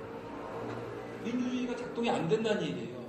아마 아시겠지만 제가 보기에도 한국에서 지금 정치적 대리인이 가장 필요한 세 집단을 꼽으라고 한다면 저는 비정규직 노동자, 자영업자 혹은 소상공인, 청년 이렇게 꼽히는 것 같아요.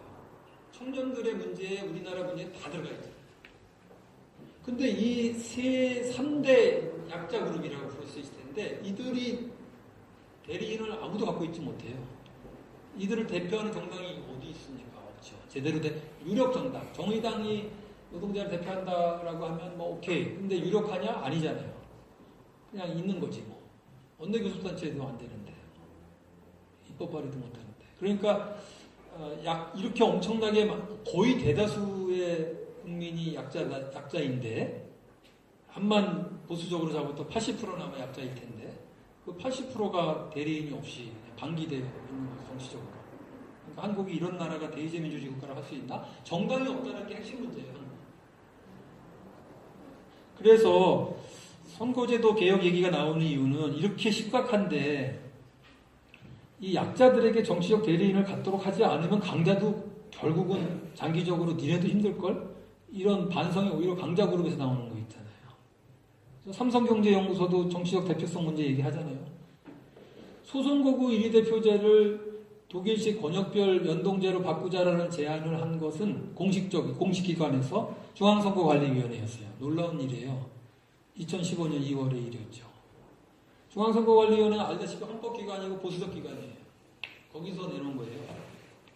진보기관이 내놓은 게 아니라 진보적 색채를 갖고 있는 기관이. 거기도 전문가들이 정말 고민하다 보니까 이거는 보수 진보의 문제가 아니라 나라가 작동이 안 될 거라는 불안감에 빠졌다는 거예요. 자기네들이 그룹이. 그래서 용기를 내서 그 상위 그룹에 있는 지도부를 설득해서 모험을 강행했다라는 게 2015년 2월에 나온 중앙선관위의 권역별 연동제 개혁안이에요. 근데 무시당했죠. 하여튼 그래서 지금 후지부지 돼가고 있어요. 우리나라는 호남당, 영남당이 있는 것 같긴 한데 비정규직 노동자를 대표하는 정당이나 청년을 대표하는 정당은 없잖아요. 그러니까 언제까지 이렇게 할 것이냐의 문제예요. 그래서 그 7페이지에도 보면 뭐 이거 다 아시는 통계이긴 한데 87년 체제 성립 이후 늘 그래 왔어요. 뭐냐면 소선거구 1위 대표제가 어떻게 민심을 왜곡하느냐. 2012년 19대 총선 때 얘기인데 영남 지역에서 이때 새누리당이었잖아요. 새누리당이 54.7% 득표했어요. 뭐 어떤 분들을 보니까 영남에서는 새누리당이 뭐 7, 80% 최소한 가져가는 거 아니야? 근데 아니에요. 50% 좀 넘어요. 이때도 54.7%. 근데 새누리당의 영남 의석은 94%였어요. 그러니까 50% 좀 넘겨서 90% 좀 넘는 의석을 가져가는 거예요. 이거 말도 안 되는 거죠. 그죠? 지지는 54% 받고 의석은 94% 가져가고. 이때 민주당이 영남에서 득표율 괜찮았어요. 이거 놀라는 분들이 많은데 20% 넘게 득표했어요. 그런데 의석 점유율은 4.5%였어요. 이게 불비례성이라고 하는 거예요. 그죠? 과소대표, 과대대표. 민주당은 반대죠. 호남에서 50% 좀 넘는 득표율로 90% 넘는 의석 가져갔죠. 80% 넘는 거였죠. 그러니까 이게 독과점, 양대 정당 독과점 체제라는 게 각각 자기 지역에선 독점하고 나라 전체로는 과점하고 있잖아요. 두 당이. 이게 소선거구 1위 대표제와 지역주의가 맞붙으니까 이런 거잖아요. 1등만 뽑으니까. 지역표죠. 영남표, 호남표가 무슨 소상공인표, 비정규직 노동자표, 청년표 이게 무슨 의미가 있겠어요. 이 압도적인 지역표 위세 앞에서. 그걸로 가면 사표가 되는 거예요. 그렇죠? 여기서 정의당, 녹색당 좋아하시는 분 있으세요? 저도 녹색당 찍어본 적 있으세요? 우집이 세셔. 왜 찍으세요? 안 될 거 뻔해. 합리적인, 평균적인 사람들은 안 찍어요. 비합리적이라고 말하는 것도 죄송하긴 한데, 신주가 굉장히 강하신 겁니다. 왜냐면 당연히 알잖아요. 안 될 거 알잖아요. 소선거구 1위 대표인데, 무슨 녹색당이 어느 세월이 되겠어요. 그래서 안 찍죠. 제일 비슷한 당을 찍겠죠. 그게 아마 민주당이라고 생각하는 사람이 많겠지만. 그런 거예요. 그런 거니까 이렇게 나오는 거예요.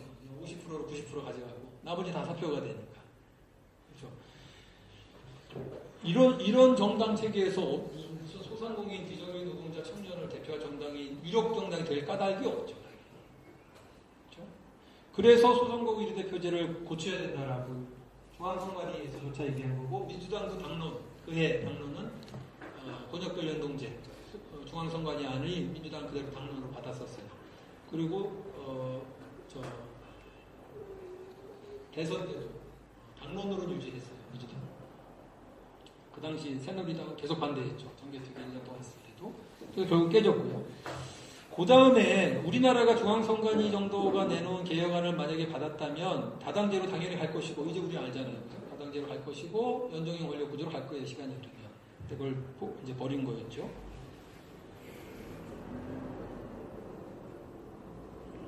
지금은 그 우려가 조금 가라앉았지만 8페이지 끝에 있는데요. 권력구조 개헌 얘기가 더 뜨거워졌었어요. 중앙선관위가 선거제도 개혁안을 낼 무렵에도 그 당시 새누리당은 오히려 선거제도 개혁 같은 소리 하지 말고 권력구조나 바꾸자. 지금 한국이 필요한 개혁은 제왕적 대통령제를 없애는 거다라고 스스로 얘기했어요. 박근혜를 모시고도. 그래서 사실은 그 당시 새누리당의 대다수가 권력구조 개편하는 거, 분권형 대통령제나 의원내각제로 바꾸는 것에 찬성했어요. 민주당도 상당수가 찬성했어요. 그래서 국회의원 수 다 내심은 더 했을 것이고, 그냥 이 서베이를 했어도 반 이상이 찬성했어요. 권력구조 바꾸는 거. 그래서 선거제도 개혁보다 권력구조를, 그러니까 제왕적 대통령제를 해야 하는 게 더 급하다라고 생각하는 국회의원이 더 많았어요. 그러니까 선거제도 개혁을 중시하고 강조한 사람 많지 않았어요. 소수였죠. 근데 그분들이 지금도 자유한국당에 많이 남아있고 민주당에 몇 분 계신데, 그분들이 소위 뭐라고 그랬냐면 역경로 개혁이라고 불러달라고 했어요. 자기네들도 개혁하려고 그러는 거다. 우리도 합의제 민주주의를 위한 거다. 왜냐하면 제왕이 사라지면 자유의 공간이 생길 것이고, 그렇게 새롭게 조성된 자유의 공간에 이제 목소리들이 나올 거 아니냐. 그러니까 한 당도, 양당제겠죠. 그 양당도 분열될 수 있지 않느냐. 이제 제왕 때문에 눈치 보던, 혹은 제왕감 때문에 눈치 봤던 개파 혹은 각 그룹들이 자기 얘기를 낼 수 있을 것이고, 지금 소수파에 속해 있는 정당들도 더 자유롭게 얘기할 것이고, 그러다 보면 실질적으로 다원주의적 정당 그룹이 생기지 않겠느냐.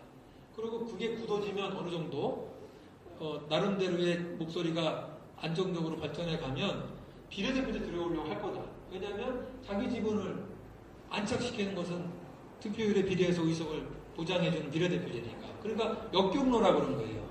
다른 나라들, 여태까지 우리가 민주주의 발전소 봤잖아요. 비례대표제 들어와서 그러니까 다당제 되고 그러니까 여기쪽으로 갔잖아요. 근데 거꾸로 가자는 거예요. 대통령 제왕을 하면 자유의 공간이 생기니까 다당제적 다원주의적 정당 체제가 될 것이고, 그러면 비례대표제를 도입하는데 합의할 것이고, 그럼 결국 합의제 민주주의로 가는 거잖아 라고 얘기했어요. 그게 그들이 주장했던, 그러니까 선개헌론자들이 주장했던 그나마 가장 그럴싸한 논리인데, 논리적으로는 가능성이 있어요. 뭐 부정할 수 없죠. 그럴 수도 있잖아요. 근데 세계에서 이런 예가 하나도 없어요. 그리고 조금만 이렇게 까보면 말이 안 되는 걸 알 수 있는 게, 만약에 그들의 말이 맞다면 영국, 호주, 캐나다와 같이 처음부터 의원내각제였던 나라들, 처음부터 뽑힌 제왕이 없던 나라들, 얘는 왜 지금도 양각이에요? 지금도 양각이잖아요. 지금도 다수제 민주주의 국가. 그러니까 제왕이 없어지면 다당제가 발전하고, 따라서 그들이 비례대표제 도입에 합의할 거다. 이거는 상상만 있고 실제로 그런 적이 없어요. 왜 안 되냐면 아까 그 얘기 때문이에요. 소선거구 1위대표제가 유지되는 한 양당제 그 힘이 얼마나 센데. 지금 저 바른정당 그 박근혜를 겪고도 또 저 들어가려고 그러는 거예요. 그게 욕할 게 아니에요. 사실은 손실이지.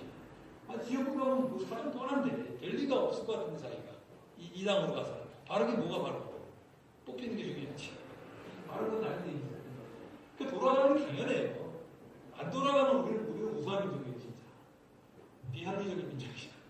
합리적 민족이랑 돌아가요. 양당대. 그게 두 배를 제가 없지. 소선거구 1위대표제는 양당대. 뭐 가끔가다 실수가 있고 이견이 나겠지만 결국 양당대 출혈로 돌아간다. 그러니까 영국, 호주, 캐나다가 계속 양당제라는 거예요. 제왕적 대통령이 없어도. 근데 왜 한국만 있을 거라 그러냐는 거죠. 더 큰 문제는요, 선거제도를 고치지 않은 상태에서는 합의제 민주주의라고 부르면 안 돼요. 합의제 민주주의라고 부르는 것은 뭐예요? 소선거구 약자들도 포용하는, 그죠? 그래서 그 약자와 강자가 동등한 입장에서 동일한 대등한 파트너십을 서로 인정하면서 대화, 타협, 합의하는 게 합의제 민주주의지. 그죠? 그게 합의제 민주주의의 본 뜻이잖아요. 그래서 그 정치적 자유와 사회적 자유를 보장해주고, 그래서 경제 민주화가 되고 복지국가가 되고, 이게 우리가 상식적으로 하는 합의제 민주주의 국가인데, 선거제도를 고치지 않고 권력구조만 갈랑 뜯어 고쳐서 의원내각제나 분권형 대통령제로 가면 어떤 게 상상되냐면, 여러분도 아마 조금 생각하면 당연히 아실 텐데요. 영남당, 호남당에 이어서 충청당 아마 당장 생길 거예요. 제가 충청도 리더라도 당연히 생길 거예요. 이 뛰어난 머리를 써서. 뭐 뛰어날 필요도 없어요. 옛날에 설레도 있잖아요. 자민련도 있었고. 보세요. 지금 선거제도로 고치지 않는다는 얘기는 지역주의와 소선거기 대표제에 따라서 지역표가 굉장히 세다는 걸 여전히 인정한다는 얘기고, 영남당, 호남당은 앞으로도 계속할 것이고, 그런데 권력구조는 의원내각제든 분권형 대통령제든 핵심은 뭐냐면 국회에서 총리를 뽑고 그 총리가 행정부 수반한다는 거잖아요. 그죠? 즉 국회의원들이 정부 구성한다는 얘기예요. 지금 호남당, 영남당이 있어. 충청당이 호남 의석하고 똑같은 거 아시죠 이제? 이 정도 되는 충청도 사람들이 모이면 잘하면 수상도 돼. 호남과 영남 사이. 못해도 장관 대여섯 개 가져. 그건 확실해. 근데 왜 안 해? 왜 안 뭉쳐? 당연한 거 아니야? 안 뭉치면 바보지. 우리가 핫바지가 이거 당연히 나올 거예요. 어렵지도 않아요. 호남당 만드는 뭐, 충청당 만드는 뭐 어려워? 노동당 만드는 거, 소상공인 정당 만드는 이런 게 어렵지. 복잡한 이인영, 강령 다 만들어야 돼. 귀찮다. 충청도 그냥 모이자. 동네에 있는 사람들. 이러면 돼요. 우리 동네 사람들. 죄송한데. 그좀 조용히 되니까. 강원당도 가능해요. 강원당. 강원당 생겨도 그 캐스팅 모드 어쩜 될지 몰라요. 호남, 영남, 충청 사이에. 그죠? 잘하면 경기 북부당도 생길 수도 있어. 하여튼 지역 정당의 활성화예요. 이건 오히려. 그러면 합의제 민주주의 아니에요. 지역 정당의 리더들의, 보스들의 과도체제이지. 그렇죠? 충청당이 진보적 정당일 리가 별로 없지 않아요? 가능성은. 돈과 조직이 있는 사람들이 팍 뭉치겠죠, 아마. 그러니까 또 다른 아마 기득권 정당의 지역이다를 둔 수련이고, 결국 과도체제죠. 올리가키죠. 지역 리더들이 서로 해드시는 거죠. 나눠서. 장관 나눠 먹고, 너 이번에 총리해. 다음에 내가 할게. 이게 가능성이 제일 높죠. 설령 만약에 소선거기제가 유지됨으로 양당제로 돌아가. 다시 양당제로 돌아가. 그래서 양당 체제에서 의원내각제나 분권형 대통령제로 가. 이거면 문제가 없을까? 좋지 않아요. 그건 또 다시 제왕적 총리의 출현이죠. 보세요. 이건 더 쉬워요. 양당제는 두 당 중에 하나가 단독 과반될 수 있다는 얘기 하잖아요. 국회에서. 근데 의원내각제나 분권형 대통령제는 국회에서 정부를 구성하잖아요. 총리를 뽑고. 그럼 양당 중에 하나가 국회를 장악하면 90% 넘기면 정부도 지들 마음대로 다 장악, 총리, 장관 다 하죠. 근데 그 당에 카리스마가 있는 존재가 있어. 그러면 그 카리스마 있는 존재가 그 당을 리드한다는 얘기는 그가 국회를 장악한다는 얘기고 그가 행정부를 장악한다는 얘기죠. 제왕적 총리죠. 대처가 그래서 18년 하는 거잖아요. 초래 여왕이었어요. 그러니까 한국의 정치 문화에서 선거제도는 그대로인 채 권력 구정한 바뀐 양당제라면 너무 당연할 것 같은데 제왕적 총리의 등장. 그래서 어느 쪽으로 보든 이건 개합일 가능성이 높다라는 거죠. 그래서 합의제 민주주의의 본령도 그렇거니와 이런 위험한 것을 생각한다면 선거제도 개혁 없이 권력 구조만 먼저 고친다는 것은 개혁일 가능성이 농후하고 따라서 반대해야 될 일이다. 라는 거를 제가 말씀드리는 거예요. 다행히 그래서 제가 그 10페이지에 작은 섹션 제목이 선거제도 개혁 후 권력구조 개혁원 이게 원칙이다. 그리고 합의제 민주주의의 발가사 다른 나라들을 봐도 이 원칙대로 온 거예요. 그러니까 합의제 민주주의 자꾸 말씀드리지만 가장 중요한 것은 정당이에요. 약자를 대표하는 유력한 정당이 있고 나서 그 다음에 권력구조를 개편하든 뭐하든 그런 게 있잖아요. 그런 점에서 저는 문재인 대통령이 언젠가 몇 달 전에 얘기했던 야당 대표들이 물었죠. 문재인 대통령한테. 왜 당신은 혹은 당신 측근은 권력구조 개편을 할 때 4년 중임제만 얘기하시냐. 위험한 얘기다. 잘못하면 대통령 4년 중임제는 그것도 권력구조만 달랑 띄워놓고 얘기해보면 계약의 가능성이 농후한 것이 미국도 4년 중임제잖아요. 미국 200년 넘는 그 민주주의 역사에서 4년 중임제에서 8년 못한 분은 별로 없어요. 바보지 그거 못하면. 4년 동안 그 기회를 그냥 놓치겠어. 4년 동안 열심히 착한 척하면 되잖아. 4년 더 할 수 있는데. 그러니까 사실은 8년제예요. 아주 바보한 사람. 혹은 아주 솔직하거나 아주 게으른 사람이 모를까? 8년제예요. 그런데 특별히 대통령의 힘을 약화하거나 견제할 수 있는 다른 의미 있는 제도들을 포진시켜주지 않는다면, 이거 하지 않는다면, 이거 한다면, 그러면 더 강화될 수 있어요, 사실. 대통령제이 강화죠. 대통령 주임제 강화될 수 있어요. 그러니까 왜 4년 중임제만 선호하십니까? 라고 야당 대표들이 문제 제기한 건 잘한 거죠. 거기에 대한 문재인 대통령의 답이 좋았어요. 저는 마음에 들었어요. 지금 우리가 얘기한 거. 아닙니다. 대통령 4년 중임제를 나와 우리 측근이 좋아하는 건 사실이지만 그것만 고집하는 건 아닙니다. 선거제도 개혁만 하신다면 의원들 가기도 좋고 동거정 대통령도 좋습니다. 아주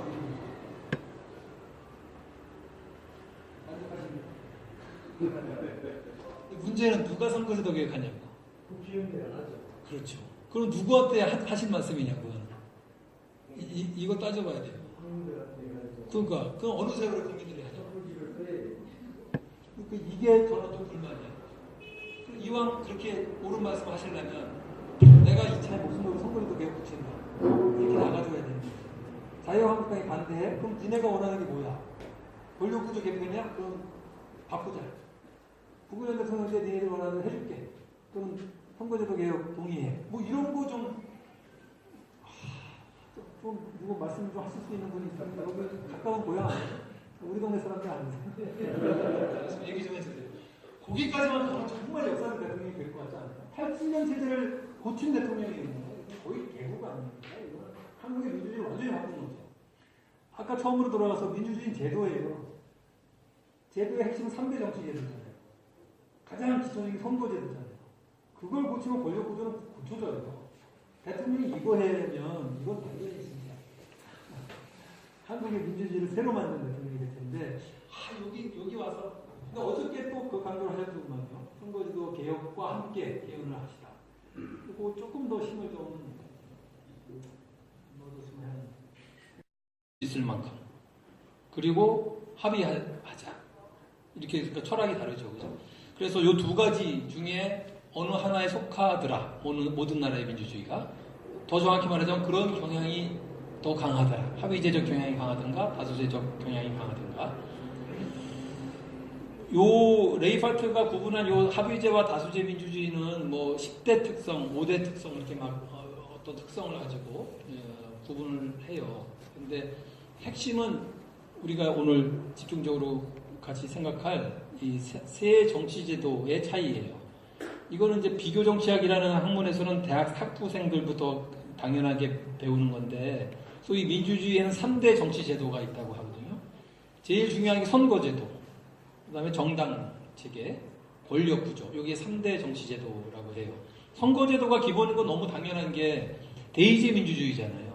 직접 민주주의는 부분적으로는 도움이 되지만 그 나라의 본령이 될 수는 없잖아요. 그래서 대의제 민주주의인데 대의라 하면 주인이 시민이잖아요. 주인이 시민이 자신의 대리인을 뽑아서 그들로 하여금 대신 통치하게 해주는 거죠. 그래서 대리인 뽑기가 중요하잖아요. 대의제 민주주의니까. 그 뽑기의 룰이잖아요. 선거제도가. 그러니까 대의제 민주주의의 가장 기초적인 정치제도는 선거제도죠. 당연히. 대표 형성의 원칙을 정한 거니까. 그래서 선거제도, 그 다음에 선거를 통해서 뽑은 사람들은 대부분 꼭 어떤 나라에서는 강제하고 있고 어떤 나라는 강제하지 않지만 정당 소속원이기 마련이죠. 많은 경우. 그래서 어느 정당에 속해 있는 사람들이 얼만큼 어느 지역에서 혹은 어느 계층에서 뽑혔는지 따라서 정당의 힘이 나뉘어지잖아요. 그죠? 그래서 정당체계. 그 다음에 권력구조, 뭐 대통령, 수상 이런 관계. 여기 3대 제도라고 하는데 다수제와 합의제는 요 3대 정치제도 간에 뚜렷한 차이가 나타납니다. 첫 번째는 지금 말씀드린 선거제도가 제일 중요한데요. 다수제 민주주의는 그 성격 그대로 선거제도에 녹아 있어요. 소선거구 1위 대표제 예를 들면 거기 가장 대표적인 다수제 민주주의의 선거제도예요. 우리 한국에서 택하고 있는 주 선거제도잖아요. 각 지역구에서 1등한 사람만 국회로 보낸다. 1등 뽑기 게임이죠. 33%가 그 지역구에 33%의 유권자가 어떤 사람을 뽑았고 나머지 후보들은 32%, 31% 기타 이렇게 갈렸다면 33% 얻은 사람만 국회 가는 거잖아요. 1등만 가죠. 그죠? 그래서 1등 뽑기 게임이라고 할 수 있죠. 그야말로 다수제잖아요. 아주 전형이죠. 1등만 뽑아서 그 지역의 대표권은 100% 갖는 거잖아요. 승자 도취기죠. 1등이. 근데 사실은 67%가 반대하거나 지지하지 않는 거죠. 다수가 좋아하지 않은 거예요, 사실은. 그럼에도 33%가 상대적 다수를 형성했으므로 1등이 되고 33%의 지지로 100%의 권력을 독점하죠. 다수제 민주주의 철학이 그대로 녹아 있잖아요. 선거제도도. 대통령도 마찬가지죠. 그래서 그 다수제 민주주의의 제1 정치제도인 선거제도는 티피컬한 게 소선거구 비례대표제. 우리 한국에서 택하고 있는 거. 합의제 민주주의는 비례대표제예요. 그래서 비례대표제라 하면 뭐와 뭐 사이에 비례성이 있다라는 거냐면 정당이 주인공이에요. 정당이 득표한 것에 비례하여 의석을 나눠 갖는다. 그렇죠? 1등만 국회에 들어가는 게 아니라 모든 정당은 자기가 득표한 만큼 그것에 비례하여 의석을 나눠 갖는다는 거예요. 그러니까 만약에 정의당이 어떤 때 13%도 하고 어떤 때 7%도 하잖아요. 만약에 10% 평균 정의당이 10%를 한다. 총선 때마다. 그러면 우리 총 의석은 300석이니까 아주 심플하게 계산하면 몇 석 가져갈 수 있어요? 30석은 정의당 거예요. 그냥 10%니까. 그런 식이라는 거죠. 20%를 얻었다 전국에서 그럼 60석. 그렇게 득표에 비례하여 의석을 각 정당이 나눠 갖는 것. 이게 비례대표제의 기본이에요. 1등만 뽑는 거 아니라는 게 굉장히 큰 차이죠. 1등 뽑기 게임에서 당연히 사표 발생하죠. 1등에게 간 표 말고 2등 이하한테 간 표는 다 사표잖아요. 그래서 민심을 버린다라고 하는 표현이 그래서 나오는 거죠. 매 총선마다 우리나라에서는 50%가 사표예요. 그러니까 50%의 민심은 그냥 쓸데없는 거죠. 그러니까 거기 왜곡이 생기는 거죠. 50%는 없어지잖아요. 민심이 뭔지 아무도 상관 안 하잖아요. 그러니까 결국 1등에 간 표 50%만 갖고 정당을 나눠 가지는 거예요. 의석을. 이거 왜곡이 심할 수밖에 없죠. 뒤에 또 다시 나오지만. 근데 비례대표제는 원리대로 그대로 한다면 왜곡이 사표가 발생 안 하잖아요. 그냥 뭐 3%든 5%든 10%든 30%든 비율만큼 가져가는 거니까. 요게 큰 차이죠. 그러니까. 두 번째 정치제도, 정당. 정당 체계는 선거제도와 그대로 맞물려 가요. 왜냐하면 소선거구 1위대표제라는 1등 뽑기 게임은 그야말로 1등 뽑기 게임이잖아요. 우리 대통령 선거 때 늘 일어나는 게 좌파든 우파든 후보 단일화 압력이 생기죠. 지금 1대1 구도를 만들어야 가능성이 높아지잖아요. 근데 우리 편끼리 싸우면 어떻게 이 놈들아 뭐 이렇게 욕하잖아요. 그래서 저번에 심상정 한번 울었죠. 이거 3명이 다수예요. 근데 소수가 원하는 맥주를 마시잖아요. 합치면 다수잖아요. 소주파와 양주파. 그러니까 흩어져 있으니까 다수의 지위를 뺏긴 거죠, 맥주한테. 여기 술은 엉터리예요, 그러니까 요지는. 그냥 그렇게 하기로 한 거죠. 시민의 뜻이 아니잖아요. 13명은 무시당한 거잖아요, 완전히. 그리고 사실 그 7명 중에는 형이 맥주 마실 거 좋아하는 것 같아서 맥주 마시겠다 한 사람도 있을 것이고. 사실은 2명만 모여도 누구 뜻이 오르지 몰라요. 뭐 어떤 다른 기제, 민주적이지 않은 기제에 의해서 결정되죠. 힘이 세든가 저 사람이 카리스마가 있든가 뭐 하여튼 무슨 사실은 혼자도 모르지 않아요, 여러분들? 여러분들 뭐 결혼하신 분들은 배우자 정할 때 모든 조건에서 이 사람이 마음에 들어 결정하신 분 아무도 없을 거예요. 아마 이렇게 뭐 하여튼 결정한 거죠. 뭐 차를 살 때도 뭐 색깔, 승차감, 뭐 속도, 가격 모든 면에서 얘가 제일 좋다라고 결정하는 적이 있어요? 불가능하잖아요. 그냥 대충 정하죠. 자기 뜻도 모른다는 얘기예요, 말하자면. 모든 인간들은. 근데 하물며 자기 뜻도 모르는 자들이 다른 사람과 더불어 뜻을 하나로 모은다? 불가능해요. 그래서 불가능의 정리라고 하는데, 그럼 민주주의 뭐냐? 제도예요, 절차. 이렇게 하기로 하자. 그래서 다수결의 원칙을 아까 이광희 의원님 말씀하신 거죠. 제일 많은 사람들이 상대적 다수가 모이면 그들이 원하는 것대로 하자라고 정한 거죠. 그냥. 그게 민주주의는 아니지만. 그래서 민주주의의 요체는 약속이에요. 제도, 절차, 규칙. 이렇게 하기로 합시다. 승복하자. 그래서 민주주의는 다양해요. 100개 국가가 민주국가가 있다면 100개의 민주주의가 있는 거죠. 왜냐하면 약속은 다 나라마다 다를 것인 거예요. 심지어 같은 나라에서도 주마다 혹은 현마다, 도마다, 시마다 다 다를 수 있잖아요. 지방자치가 맞다른다는 나라라면. 그래서 민주주의는 뭐냐 수 그대로죠. 정하기 나름이니까. 절차와 규칙, 제도일 뿐이니까. 그런데 이렇게 다양한 같다면 어느 나라 민주주의가 다른 나라 민주주의보다 좋다, 나쁘다 이렇게 얘기하기가 어렵지 않겠어요? 각자의 특성이 있을 것이므로. 그런데 예를 들면 우리가 경제민주화와 복지국가를 좋은 것이라고, 혹시 여기에 반대하시는 분도 있을지 몰라도 그냥 좋은 것이라고 가정하면 경제민주화와 복지국가를 달성하는데 유리한 민주주의와 그렇지 않은 민주주의가 있는 건 사실이에요. 그냥 팩트예요, 이거는.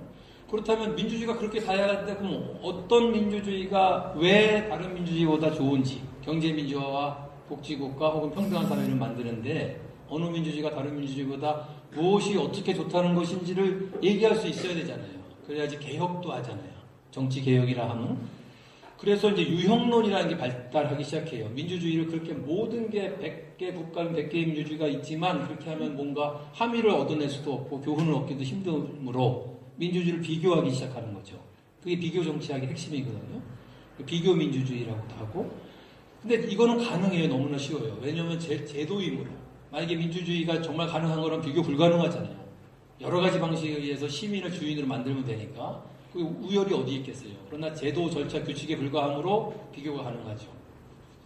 개혁도 가능하고. 근데 그렇게 민주주의를 구분하는 여러 학자들이 있었는데 그 중에 가장 성공적이었다고 평가받는 사람이 레이파트라는 사람이에요. 지금도 제가 대학원에 있을 때 할아버지였는데 지금도 할아버지로서 지금도 연구하고 계신 분이 몇십 년간 계속 민주주의형 구분만 하고 계신데 이분의 구분은 아주 단순해요. 보면은 뭐든지 그런 것 같아요. 그죠? 강력한 거, 설득력 있는 건 단순하더라고요. 이분의 민주주의 구분도 아주 단순해요. 다수제 민주주의와 합의제 민주주의. 이렇게 양분할 수 있더라. 물론 좌우, 진보, 보수처럼 뭐 딱 잘라지지 않는 거는 마찬가지예요. 그냥 상대적으로 그렇다는 거죠.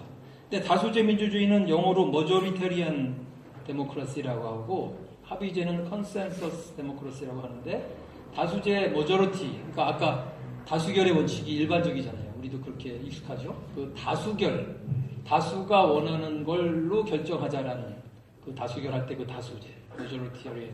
그러니까 다수가 형성되면 그 다수의 뜻에 맡기자라는 약속, 그 약속을 이루기 위한 제도들, 그걸 다수제 민주주의라고 해요. 한국은 다수제 민주주의 국가죠. 대통령도 1등 될 사람이 대통령 하기로 하자는 거잖아요. 상대적 다수가 민 사람을 대통령, 국회의원도 다수가 형성되면 그의 뜻대로 따르기로 하자. 그렇죠? 다수제 민주주의죠. 합의제 민주주의는 왜 꼭 상대적 다수가 원하는 걸 나머지가 다 따라야 돼? 라고 의문을 제기하면서 원하는 만큼 그 나눌 수 있는 만큼 팔을 나누자. 그래서 권력을 나누자, 공유하자. 그리고 서로 합의에 이르도록 노력하자. 이런 철학이에요. 그러니까 다수제 민주주의는 굉장히 효율적인 것 같지 않아요? 다수가 형성되면 그 다수가 적어도 그 임기 동안은 승자독식 민주주의라고 하는 거잖아요. 그 다수가 책임지고 효율적으로 운영하게 맡기자, 위임해버리자. 근데 합의제 민주주의는 왜 꼭 특정 다수에게 모든 것을 맡겨? 가급적 나누자. 나눌 수 있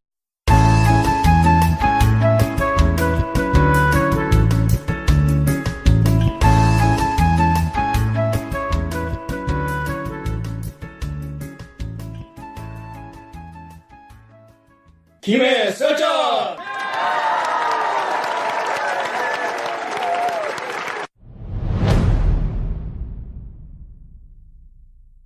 오늘은 시민권 제대로 들여다보기 세 번째 강의입니다. 국민주권 실현의 정치체제라는 제목으로 최태욱 한림국제대학원 정치경영연구소 소장님께서 강의해 주시겠습니다. 저는 이제 학생들한테 가끔 가다가 뭐 인간이 만든 발명품 혹은 발견품 중에서 제일 훌륭한 게 민주주의일 것 같다라고 얘기하는데 정말 그런 것 같습니다. 뭐 전기도 좋고 비행기도 좋고 인터넷도 좋고 다 좋지만 생각해 보세요. 인류가 얼마나 사는지 저는 잘 모르겠어요. 눈으로 본 것은 몇십 년밖에 안 되고 글로 읽은 것도 6,000년이나 되나? 어떤 사람은 2만 년, 뭐 잘 모르겠지만 하여튼 우리가 어떻게 잡든 간에 6,000년이든 2만 년이든 모든 사람들이 그냥 사람이라는 이유 때문에 동등하다라고 주장하기 시작한 건 최근이죠. 인류사를 보면 최근 한 2, 300년. 특히 여성이라는 인류를 볼 때는 최근 몇십 년. 그래서 민주주의라는 발명품 때문이라고 얘기되죠. 이게 굉장한 발명품입니다. 근데 그 민주주의라는 발명품을 디자인한 사람들이 바로 이거죠. 시민주권. 저는 사실 국민이라는 표현을 좀 안 좋아하는데요. 시민이라는 표현이 좋아요, 저는. 시민주권 실현을 하기 위한 폴리티, 정책을 디자인한 게 민주주의죠. 그래서 제가 오늘 말씀드리면서는 이렇게 PPT 같은 거를 없이 하는데요. 없이 해도 됩니다. 왜냐하면 제 얘기는 그냥 상식적인 얘기라서요. 근데 용어가 이렇게 조금 생경하죠, 그죠? 합의제 민주주의, 다수제 민주주의, 정치적 대표성, 기타 등등. 근데 이거는 학문이라는 게 원래 그렇잖아요. 그 용어를 압축적으로 전달해야 오해가 덜 함으로. 그래서 학자들이 합의를 해서 용어를 계속 만들어 가다 보니까 특별히 그것을 공부하지 않는 한 다 어색한 용어들이 어느 학문 영역이든 그런데 이 정치학에서도 비교 정치학에서도 그렇습니다. 이런 용어들이 특별히 어려울 리는 없어요. 굉장히 상식적인 건데 단지 아까 말씀드린 학문적 필요성에 의해서 용어를 이렇게 조해낸 거죠. 그래서 어려워 보이지도 모르지만 그런 거 안 어렵습니다. 그리고 그냥 상식적입니다. 그게 민주주의거든요. 민주주의를 설명하는데 어렵다는 말이 안 되죠. 그래서 전혀 어렵지 않고요. 그냥 편안하게 들으시면 됩니다. 그리고 제가 가끔씩 제가 어디에 있는지 가지고 계신 유인물의 페이지 수를 말씀드리겠습니다. 혹시 길을 잃은 것 같다 그래도 다시 돌아보시면 됩니다. 우선 이제 첫 번째 1페이지 민주주의의 유형. 여기에 영어로 impossibility theorem이라고 써 있는데요. 이게 불가능의 정리라고 하는데 정치 경제학에서는 다루는 담론 중에 하나입니다. 그러니까 민주주의는 불가능하다입니다. 우리가 민주주의를 방금 제가 가장 인간이 만든 최고의 발명품 중에 하나가 민주주의 거다라고 했는데 불가능하다는 거죠. 그러니까 이상이다라는 거죠, 민주주의는. 왜냐하면 그것도 상식적인 게 민주주의가 시민이 주인인 것이잖아요. 시민이 주인인 정치체제. 시민은 어느 나라는 500만 명이고 어느 나라는 5천만 명이고 어느 나라는 5억, 어느 나라는 15억이잖아요. 그래서 말이 안 되죠.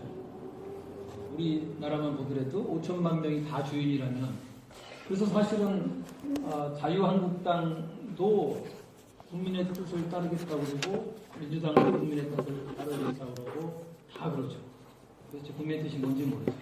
아무도 모르니까 아무나 갖다 쓰는 거죠. 국민의 뜻은 모릅니다. 아무도. 그래서 불가능해요. 민주주의는 사실. 시민의 뜻에 따라 정치를 국정을 운영하겠다고 그러지만 누구도 시민의 뜻이 뭔지 모르니까 그 뜻을 모르는데 어떻게 그의 뜻을 따릅니까? 그래서 사실은 불가능한 거죠.